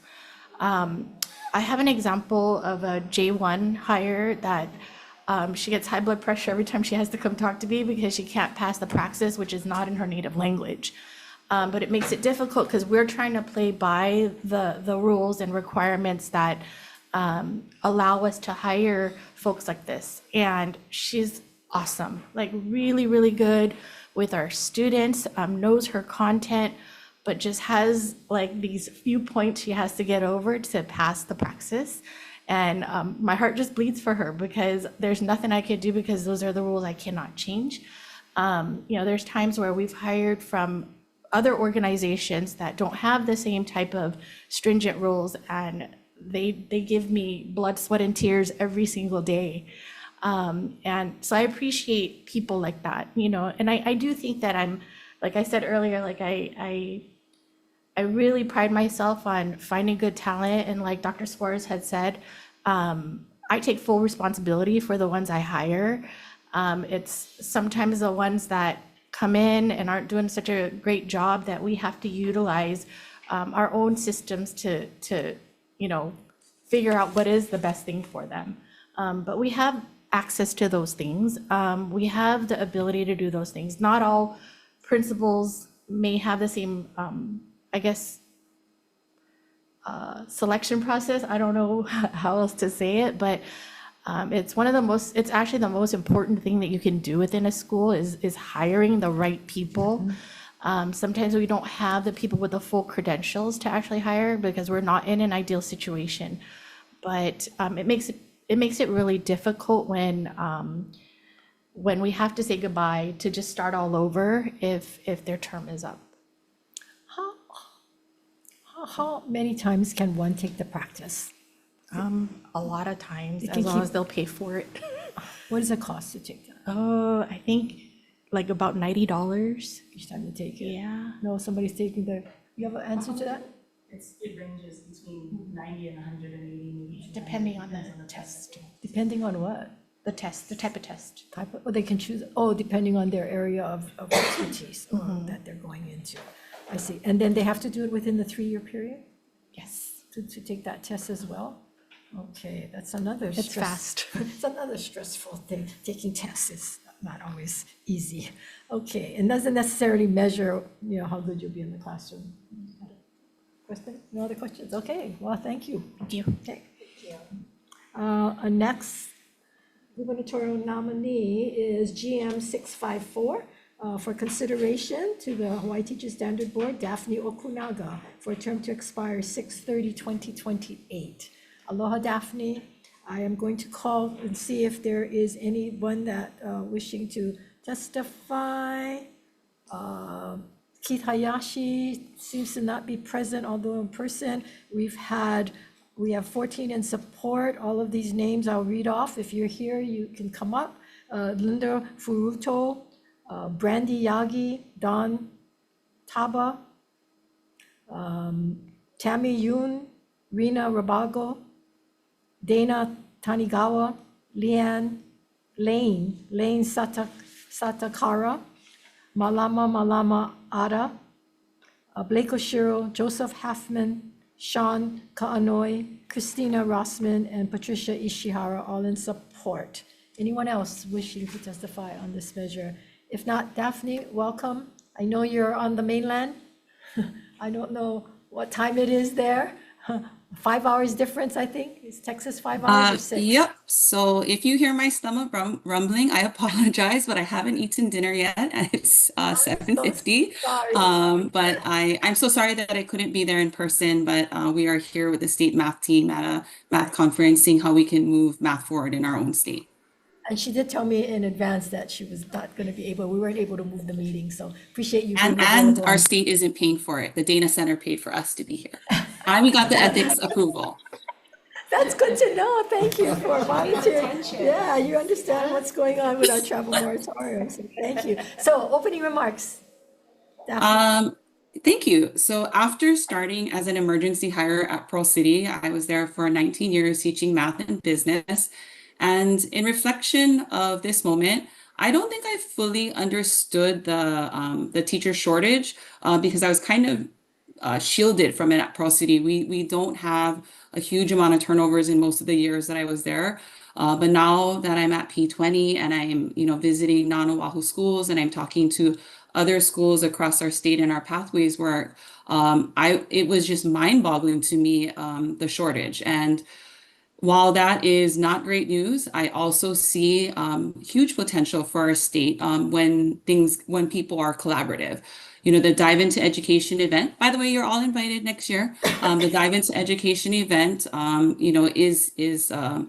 was started by Tammy Yoon at Pearl City High School, but has evolved, and now Hawaii P20 is involved. All our EPPs, they do the college fair, they provide speakers. The Department of Education is very supportive in providing speakers. HSTA, helped us to get our keynote speaker this year and provided supplies and support. HTSB also was supportive, and HEA. So, when you have all these organizations that are coming together to both support monetary and time-wise, you can see what an amazing event the Dive Into Education could be, where there were about 240 students, that are at our public schools now, either in a teaching as a profession field or program, or in a Ed Rising Club, and they're excited and they want to be teachers. Just to see that synergy that can happen if we all rally around this one issue together gives me hope for what's in years to come. But the current reality is that we are in a teacher crisis. So while I would love that all our teachers are highly qualified, I know that I started out as not one of those, and I know the level of support that it took me to get through that program, because my first priority was, I'll be honest, was not in obtaining my licensure. I was super stoked about getting to work with the kids. I wanted to help coach soccer at Pearl City. I'm not sure why they let me, but I ran graduation my first year. So I was really busy in those first couple years. And again, honestly, I wasn't so worried about the licensure. I was worried about the kids that I was facing every day. And so when I did decide within that first year to go for it. I was lucky that I had parents, right? And that are former educators to support me through it. Pearl City High School had a tremendous amount of mentors that were willing to work with me. But a big part of it, honestly, would have been money. I don't know, for a lot of folks, to pony up your own money while not earning a great amount as an emergency hire, I think can be a struggle. And so I know what it took for me to get there and get it done. And so I worry about other teachers who are going through the same. So I don't have a whole lot of solutions. I'm very, very new to the board. I know I have a lot to learn, but I'm looking forward to committing to do that work with our stakeholders and the board. Thank you. Thank you. I think that's what as legislators, we hope that you will, look at some of the issues that you've heard and be willing to roll up your sleeves and try and see what areas we can improve. And were you able to finish in 3 years? I was. To get your 3 years? Did you find that But- difficult? Yes, but I also was able to finish within 3 years because University of Phoenix allowed me to start, I think, like the month after I applied. And University of Phoenix is no longer one of the ones that provides licensures anymore. Or does the program, an EPP anymore. I think your perspective is going to be welcome on the board because we want to be able to hear from all walks of life, right? So what are the issues? And again, that, as it was brought up, is that one size does not fit all. And I know it's hard to craft a program that will take into everybody's situation, because that's not possible either. But there still needs to try to aim towards some kind of system that can address the majority of the concerns and issues that's out there. Okay, with that, any questions? Thank you. Thank you. Thank you for joining us online. And just thank you for your time in meeting with me in my office. That was very generous of you to give of your time. And there was a few things that you had mentioned in our meeting that to me was very refreshing. One of the statements you had made was education has to modernize. And that was something that is very much a reality of where we are at. And also you had said, now is the time to change what education looks like. So you have a very forward-thinking vision, and I think that that's going to be a huge value to the board if you move forward in this process. But let me ask you, as far as teacher readiness is concerned, from your experience mentoring and working, training teachers, what does classroom ready mean to you? And where do you see like the biggest gaps today? Classroom ready, right? You talk about teaching is as both a science and an art. So I see the science part of it as, going through the EPPs and getting your licensure, right? Which is what we all want. But if I had to pick between the two, for me, teaching is more of an art, because I can have all of this knowledge in my head, but if I can't reach students, if I can't build relationships where they trust me to want to learn from me, it doesn't matter what I have to say. I can just stand up there and talk for the entire hour and 19 minutes. And by the end, when they leave, if someone were to ask them, so what did you learn today? There's something, I don't know. Right. And I don't think that that's particularly effective. So both of them need each other. But if I had to pick one, I would say that it's art, because I fully believe in teachers building relationships. And I think you and I both talked about, right, especially in schools like Waianae and Nanakuli, if they don't like you, if they don't trust you, if they don't feel like you believe in them and, you're there for them, then they don't care what you want to teach them. They're just going to, they're not going to be ready for it. Yeah, and thank you for mentioning that, particularly, yes, in my area. We have a sub right now that's filling in for one of the teachers, and she's a longtime community member. Her family has lived there for generations. And I tell you, those kids, they fall in line. When she walks in and she says, listen, they listen. So to me, that creates not just culture, but it creates a relationship that's already grounded in community with culture and with understanding. And I will just preface my closing remarks with I will brag a little bit that she has great work ethic, because her dad was principal at Waianae High School. Her mom was teacher at Lehoku Elementary. So she got her grit from Waianae, I'll say that. Thank you, Chair. I just want to add, Daphne, you hit the nail on the head, because I don't care how qualified you are and how many times you pass the test. If you cannot reach the students, if you can identify with them and they don't feel that you care about them, they can't learn. They're not going to learn. Yeah, they're going to turn off. So that's something that I think the board has to keep in mind. You have any question? No question. Daphne, we're going to let you go eat. So your stomach is not growling anymore. But thank you for taking the time. And I know the time difference, so appreciate you. Nope. I appreciate you folks taking the time. Thank you. Good night or good afternoon. Either or. It's almost night, no. Okay, moving on. GM 655 is consideration and confirmation for the Hawaii Teacher Standard Board gubernatorial nominee Natasha Nihipali for a term to expire 6/30/28. And she is not here. So members, I'm going to recommend we defer action until such time we can, because I've not been able to. Anyway, too bad. Yeah, so we're going to defer that. And so we're going to move on to the next GM, which is GM 656, submitting for confirmation to the Hawaii Teacher Standard Board nominee Dale R. Kaki for a term to expire 6/30/2028.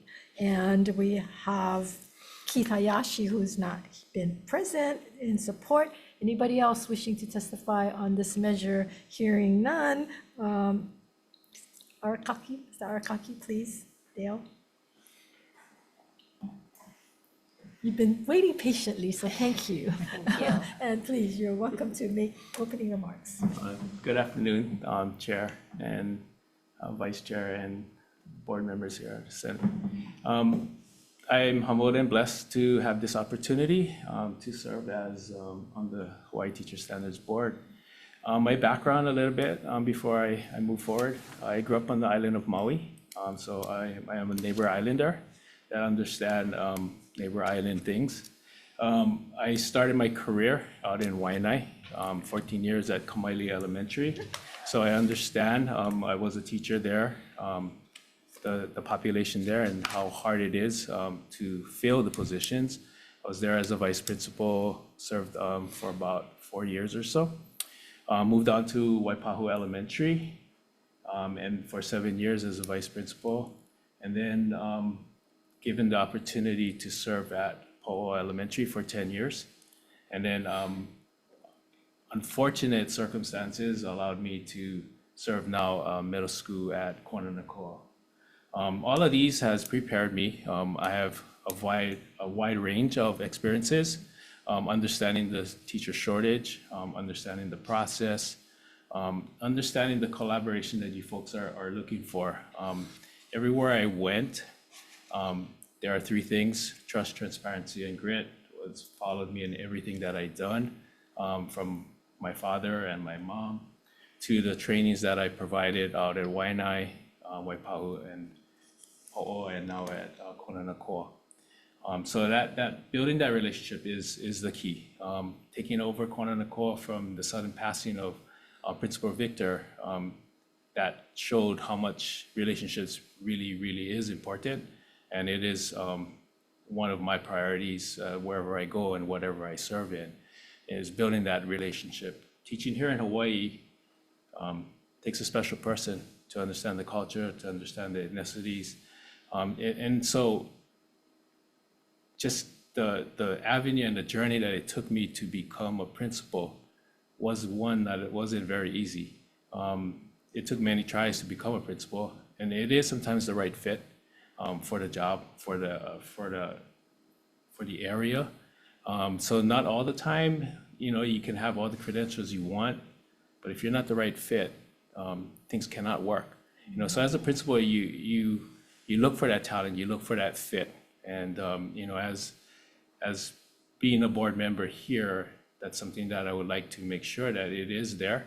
That teaching is a profession. Teaching is something that we don't want to just take for granted, and we want to make sure that we have the best person inside the classroom that can serve, but also one that understands Hawaii and understands our area. So thank you. Thank you. Thank you for that. I think you said it correctly, that it's so important that there's a right fit, and even for principals that can understand the community that they serve and the culture in that. Because some of our areas like Waianae, like Kalihi, there's some uniqueness, the clientele, the students come from public housing and immigrant families, and they have different needs than other schools in other parts of the island. So we really appreciate that. Members' questions? Thank you. Thank you for being here. Thank you for being in person. Had her at Waianae, by the way. I tell you, man, tough ones out there. Since you have worked so closely in your experience with teachers, I just wanted to pick your brain a little bit about retention and how maybe HTSB can be a part of the solution. What do you think that we can do in that case, or? No one solution to it. Sometimes incentives, you try to recruit. For me, I try to recruit local first, and the grassroots and ground up. And I think I shared this with Senator Hashimoto, that it depends on where you're at. If I'm at currently at Konakoa, keeping retention teachers is not the most easiest thing to do. You try to make sure, one, you build that relationship with your teachers there, and you build a culture. And so try to retain them is understanding the situation, understanding where you are. And so each area is different, and the incentive although it has to go across the board, there, like previous people have said, it's not a one size fit all. And what works at Kononako may not work at Kamaile or may not work at Waianae Inter. It may not work at Dole or Kalakaua. Well, let me ask you in a different way then, because we have more teachers that are retiring that are coming in. And I don't think all of those retirees are necessarily aging out, so to speak. Is there anything that has shifted within the system that's causing them to take advantage of their retirement earlier, sooner rather than later? It's hard to answer that question there. I guess if we value education, then we will do all means possible to keep teachers where they are with, and it's not all about the pay, but it could be about incentives on, to attract people from the mainland, providing them some housing because it's so expensive to live here in Hawaii. But it is being creative and thinking out of the box. What it is, like I said, it depends on the situation, depends on the area. But teaching nowadays, it's not all that gratifying. You have to love the job, and you have to love the kids to be there, and you have to love to educate. And so, making it attractive in whatever ways possible. A lot of it has to do with pay, but incentivizing it within your community as well. Just looking for ways to keep and attract people to stay there. And like I said, it starts with the culture that you build at your school. As a principal, it's what I do and how I interact with my staff, and that starts. My track record speaks for itself. I've only been at now 4 schools, and the 4th one was an ask to serve there, and I didn't want to say no to my boss, and in a good way, and it wasn't a forced way. It was something that I understood that I needed to serve in that school, and I had a means to be there. Thank you. Thank you very much. Thank you, Chair. Thank you. Being principal is not an easy job, and I acknowledge that. And at the same time, many times retention of teachers are dependent upon the principal and the relationships. And I hate to say it, but I do have a school that I've been told there are going to be 14, 15, 16 people leaving, and because of the principal. And so it's very troubling when those kinds of things are brought to our attention, and there's nothing we can do about it.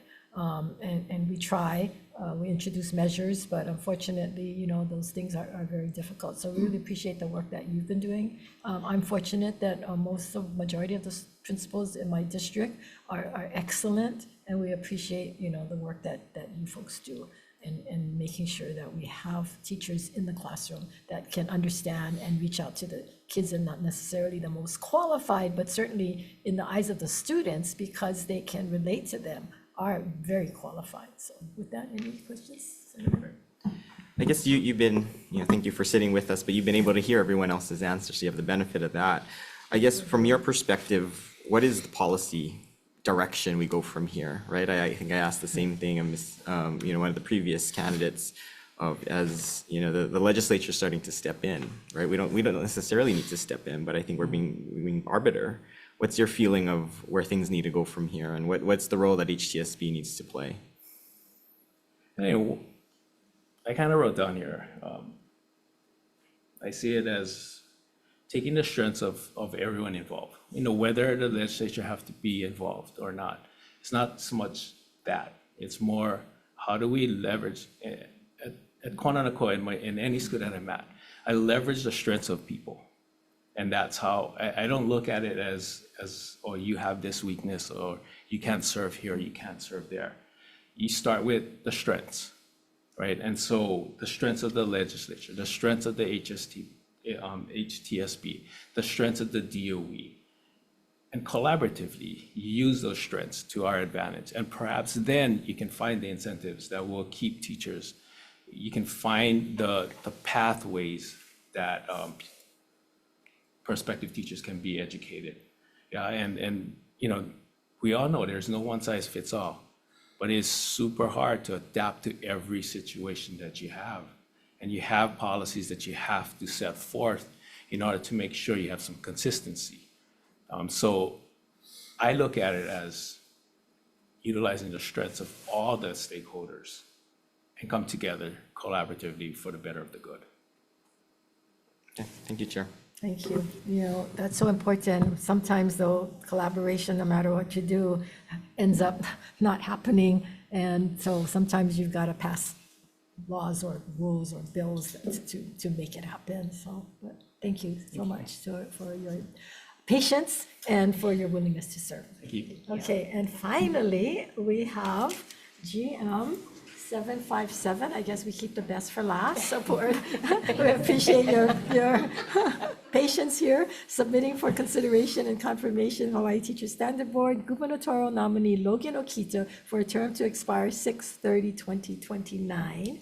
And we have a number of people. GM 757 Osotui from HSTA in support. Aloha Chair Kim and members of the committee, Osatui, President of HSTA. You have so many great candidates today, and I hope that they will follow through with some of the things that they said that they will do. I have seen the Board of Education itself also start asking critical questions because of you folks and what you're doing here, forcing them to have to do their job. So I just wanted to say mahalo for that. Someone who I know will absolutely ask the right questions and won't just take status quo is Logan Okita. She is my vice president at HSTA. She has the ability to hear from teachers across the state about their struggles. As vice president, she kind of has duties as assigned, and so as president, I've said your assignment is aspiring educators. So she's had a lot of experience working with our aspiring educators and listening to their troubles. Not only that, she works on standards, and she's on the National Board of Professional Teaching Standards. And we want all our teachers to be MBCT. She is on the national board for those things. So her depth is very deep on what she needs to know, and she can be an asset to the board, and she will ask the right questions, and she won't do status quo. Mahalo. Thank you for that. Okay, Hope McKean.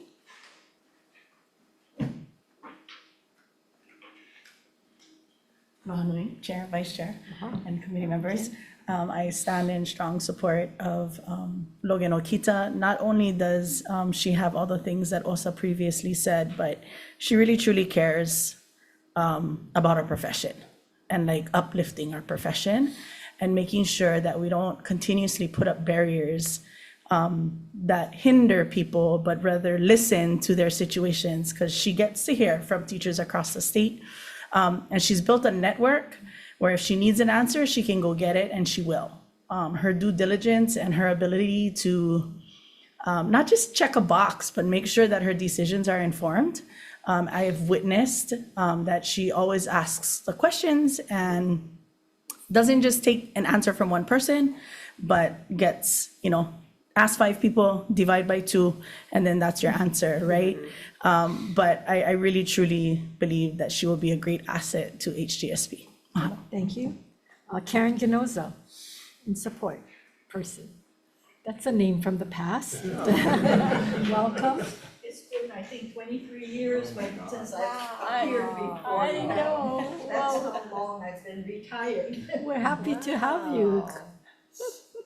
So I'm here as a sorority sister for Logan. Oh, what sorority is that?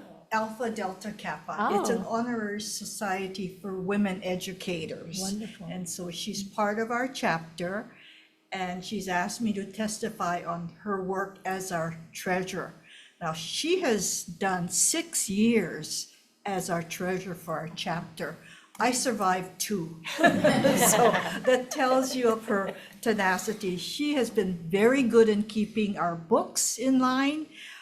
She makes sure we're an international organization, so we have minutes that need to be transmitted to international, and she's done that.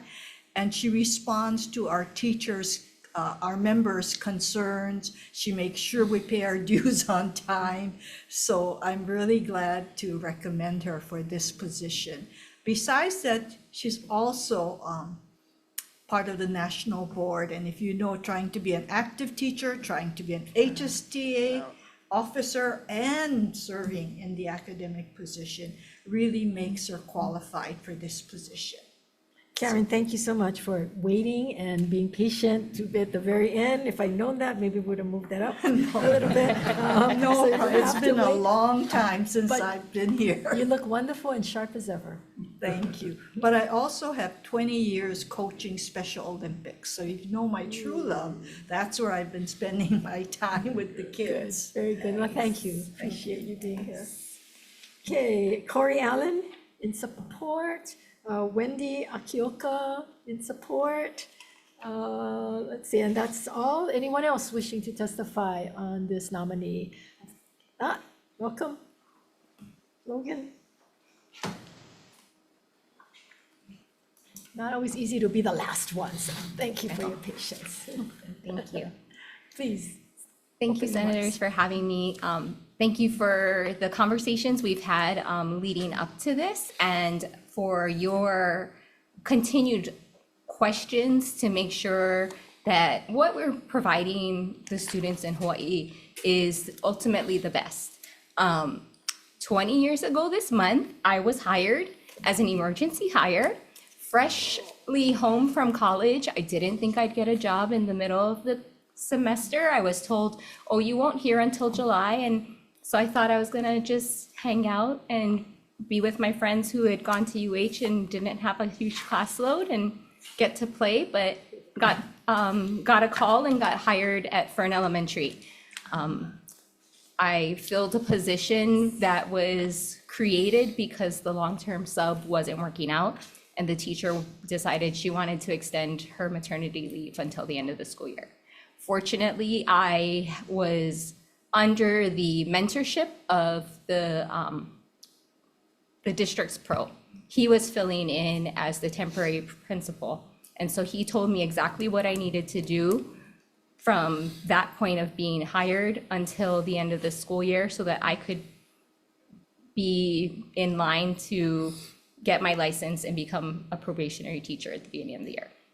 He also told me, hey, there's 6 of you and only 3 positions, so I have to have you sign this paper saying you might not be rehired, but we'll figure it out.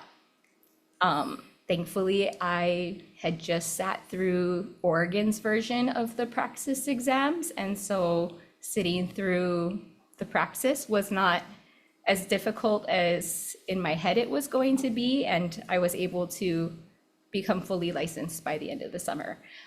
If you told me 20 years ago, though, that I wouldn't just be in a classroom, I wouldn't believe you.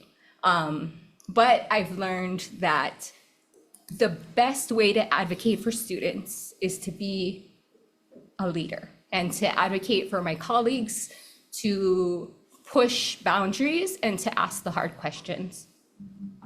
So I'm thankful for this opportunity. Yeah, well, thank you. And I know hearing and seeing your resume that you are a busy person. So will you have time to serve? I will make the time and I will have the time. I think I've always been that person. I don't know what to do when I don't have something to do. And when the work is something I'm passionate about, I prioritize it and I find the way to have that balance. I find ways to have fun, but I also make sure that that work is valued. Like they say, if you want something done, give it to a busy person. Yes. Right? Yes. I think that's all of us busy people here. Members, questions? Questions? No questions. Okay, well, see, being last sometimes is good. No questions. I was worried. It was a hit or miss. Thank you. No, but what I will say, and I just want to comment, actually, not really a question, but, considering how you do sit on multiple boards and you are in multiple rooms, it really does give the advantage that you can not only bring your experience, but mainly from the ground level, it's so important to have that connection with our teachers. And I think you being on the HSTA Yep, HSTA really is an advantage because you have to continue to face these people. So when you are not held to a higher standard to ensure that not only are they protected, but they're being served well and hard questions are being asked. So I do want to say thank you very much for your commitment and your investment to ensure that overall the classrooms are well equipped, but then our teachers are well taken care of mainly. Thank you. Thank you. Thank you. And I just want the public to know, if you're tuning in, that I know I have met with all of the candidates prior to this in person or on Zoom if that wasn't possible. And I know my colleagues have as well. So if we didn't have a question here, we did ask questions, and I did have them all fill out questionnaires, like 10 questions to answer. So we do have all of that background information. So we're not like, how come you only asked this person one question? But, okay. But if we had issues, then we wanted to discuss it. So just to be very transparent in our process. So we're going to recess. We're going to go into decision making. We're going to come back. We're going to announce it. Then what's going to happen is the committee's recommendation will go to the Senate floor at some time when the president puts it on the agenda, which shouldn't be that many days from when we submit the recommendations, and then the full Senate will vote. So that's the committee is just the recommendation, and that is up to the full Senate to vote. So in support. So with that, we are going to recess.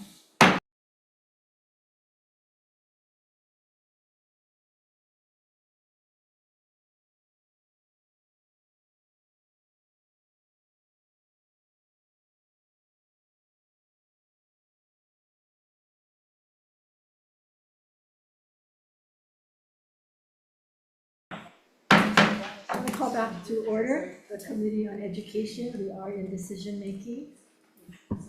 We are in decision making, and it's not easy to always when we go through these confirmations, because we understand that people volunteering to do this job, you don't get paid for many of these boards and commissions that you go on, and we really appreciate willing to serve. But at the same time, we do have to scrutinize, and we do want to make sure that we're putting the right people on the board, not necessarily maybe you're not a good person if we don't confirm you, but maybe this might not be the right board for you or the right time for you to be on there. But I just wanted to say that because it's not always easy for this. So in that, members, the recommendation on GM 658, this is for the confirmation of Christy Miyamai for term 6/30/28. The recommendation is to not advise and consent. And I'm open to comments and discussion on this matter because it is serious. Sure, if I may, just Senator with the Hashimoto. committee's indulgence, I do have some prepared remarks, and I do want to appreciate your recommendation, and I will be supporting you on this recommendation. And I want to be very clear to the record why. My position is grounded in my fierce advocacy for the students that I serve. We are in the middle of a historic workforce crisis, and during my meetings with the board leadership, I challenge the members to look at both short-term and long-term solutions. But rather than being solutions-oriented, they have inferred that the status quo and what they are currently doing is just fine. I'm here today to say that the status quo is not fine, and the Hawaii State Teachers Association agrees with me, which is why they submitted testimony in deep concern to this nomination. They correctly noted that under Ms. Miyamei's leadership, the board has opposed extending emergency hire windows and enacted a moratorium on out-of-state pipelines. They are not moving quickly enough. The board claims that they are only looking at long-term solutions, which I might add, still have not produced one new teacher as of yet. Meanwhile, they are completely ignoring the short-term practical realities we are facing now. We currently actually have the momentum on our side to fill our classrooms, but the rigid policies of this board actively threaten that progress. My district on Maui has the highest number of emergency hires statewide. Furthermore, our schools heavily rely on the J-1 visa exchange program. Because the board rigidly mandates the praxis exam for these veteran international educators, 104 out of the 133 J-1 teachers in Maui will likely be forced to leave by June 2027. At schools like Wailuku Elementary, 29% of the teaching staff are J-1 educators. Losing them would be devastating to our community. We desperately need a licensing board that operates as a collaborative partner with the Department of Education to dismantle these administrative bottlenecks. Unfortunately, under the leadership of the current chair, the board operates strictly as an inflexible gatekeeper. When they requested a meeting with me to discuss these severe operational realities, they offered no practical solutions. Instead, they focused their energy on my tone. Chair Miyame sent me a formal letter complaining about my delivery and explicitly stating that finding solutions is not her job.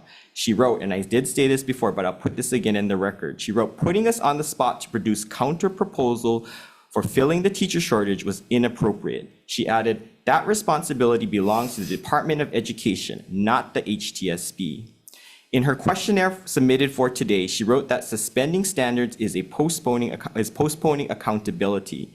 Yet, we received testimony today from Shana Nishimoto, a dedicated science teacher who passed her praxis exam and earned distinguished evaluations. Because of the rigid bureaucracy of the board and severe delays in processing her permit, Ms. Nishimoto was forced to miss the hiring window and is now working as a substitute without benefits. That is not accountability. That is a broken system. In her letter to me, Ms. Miyame also accused me of simply wanting a body in the classroom. And let me be absolutely clear. We do not want to lower standards. We want to modernize how we get teachers licensed by offering various flexible pathways and acting as true collaborators. Complaining about the urgency of legislators is a tactic to deflect accountability from her own administrative failures. Ms. Miyame is not a part of the solution, and it is clear she is stuck in her ways defending a broken bureaucracy that forces emergency hires to beg for closed-door rule suspensions just to keep teaching, while simultaneously creating new barriers that penalize our Kaiapuni educators midstream. That is not the direction we want to head. Our students deserve highly qualified teachers, and to get them, we need a board that is willing to innovate and act with urgency. I stand with those who believe in collaboration, and that is why I cannot support this confirmation. Thank you, Chair, for the indulgence. Thank you. Senator Decort. Chair, also I have some comments as well. And thank you very much for allowing this discussion to take a little longer, I think, than we all expected, but it was very necessary because this is very important. So for the record, I will be supporting your comments as well. But I would like to say, just from me, in my personal capacity, is that I rise in opposition to this nomination because it's not about dedication, it's about what we heard directly from educators. And I want to send a message to the teachers and the educators out there. We hear you, and we are sitting on this side of the table, and we will ask those hard questions. So continue to share that with us. In my opposition testimony, teachers shared consistent concerns, lack of transparency, shifting expectations, delays in licensure decisions, and a process that feels inconsistent and difficult to navigate. We heard from educators who did everything asked of them, completed requirements, gained classroom experience, and still found themselves unable to move forward. We also heard concerns about policies being implemented without clear transition paths, leaving teachers in the pipeline stuck or set back. These are not isolated issues, these are patterns. And when the very people we are trying to support are telling us the system feels like a barrier, we have to take that very seriously. We need a teacher standard board that is clear, consistent, and supportive, especially in a time when we are trying to grow our workforce. You know, when I was contacted by the chair to have a meeting with me, I was hopeful to think that in that meeting was going to be discussed solutions. However, no solutions were discussed. She had criticized a lot of the solutions that other platforms and programs had brought. She also decided to take that time to criticize my colleague here, who also sees this as a very important issue to continue to advocate and continue to find these solutions to fill these classrooms. And so unfortunately, I saw no integrity standard with this nominee. I saw only complaints, and at this point, we don't need complaints, we need real solutions. And unfortunately, her time was taken up by bringing the executive director to this meeting, in which I had no knowledge about. And within that meeting, she also took all of the time to discuss and to talk and to complain. So unfortunately, we are up against a mountain here and a real hill. And it's important that we put people in position that will have a forward-thinking vision and be able to challenge the system, bring new ideas, but then also, most importantly, ask hard questions. And with that, Chair, I will be supporting your Thank forward. you. Thank And you. I just wanted to state my reason for recommending that we not advise of consent. It was a collaborative decision. I talked to my colleagues and make sure that we're on the same page on certain things. I've talked with people in the community, with teachers, and based on some of our hearings that we've had and things that we've brought up, the responses that received in those hearings, that is the basis for the decision. Keep in mind that if you're a new nominee, then we give you the benefit of the doubt to, but if you're a returning one, then we're going to ask you on your performance and what you've accomplished, what you haven't accomplished. But if you're in a leadership role, now that even puts you on a higher level, then we expect the leadership and we expect you to be able to respond to some of these concerns. So it's a higher level that we look at. So keeping that in mind. So with that, the chair will vote aye to not advise and consent. Members, it's Governor's Message number 658. Chair's recommendation is to not advise and consent. Chair votes aye. Vice Chair is excused. Senator Fukunaga excused. I vote aye. Senator DeCourt. Aye. Chair recommendation is adopted. Thank you. Moving on to GM 657 for Katina Soares for a term to expire 6/30/2028. The recommendation is to advise and consent. Members, this is Governor's Message number 657. Chair's recommendations to advise and consent, noting the excuse of Senator Kidani and Fukunaga for this measure and all others. Anyone voting with reservations or no, with all others voting aye, recommendations adopted. Thank you. And for GM 652, for the nomination for Jonathan Guillotine to term expire 6/30/2027, recommendation is to advise and consent. Any discussion? None? Chair votes aye. Members, Governor's Message 652, Chair's recommendations to advise and consent. Any members voting with reservations or noes, with all others voting aye, recommendations adopted. Thank you. For GM 509, this is for gubernatorial nominee Kumari Moss for a term to expire 6/30/2029. The recommendation is to advise and consent. Discussion? Hearing none? Chair votes aye. Members, this is Governor's Message number 509, Chair's recommendations to advise and consent. Any members voting with reservations or noes, with all others voting aye, recommendations adopted. Thank you. For GM 654, for the nominee Daphne Okunaga for a term to expire 6/30/2028. Recommendation is to advise and consent. Discussion? Hearing none. Chair votes aye. Members, Governor's Message 654, Chair's recommendations to advise and consent. Any members voting with reservations or no, with all others voting aye, recommendations adopted. Okay, and for GM 655, for gubernatorial nominee Natasha Nepali to a term to expire 6/30/2028. I've already said we will defer this measure since she has not been here to answer questions. Moving on to GM 656 for gubernatorial nominee Dale Arakaki for a term to expire 6/30/2028. Recommendation is to advise and consent. Any discussion? Hearing none. Chair votes aye. Members, Governor's Message 656, Chair's recommendation is advise and consent. Any members voting with reservations or no, with all others voting aye, recommendations adopted. Thank you. And finally, for GM 757, recommendation for gubernatorial nominee Logan Okita for a term to expire 6/30/2029 is to advise and consent. Discussion. Hearing none. Chair votes aye. Members, Governor's Message number 757, Chair's recommendation is advise and consent. Chair, any members voting with reservations or no, with all others voting aye, recommendations adopted. With that, we're going to congratulate all of you. Thank you all for being here, all the testifiers as well. Appreciate that. We are adjourned.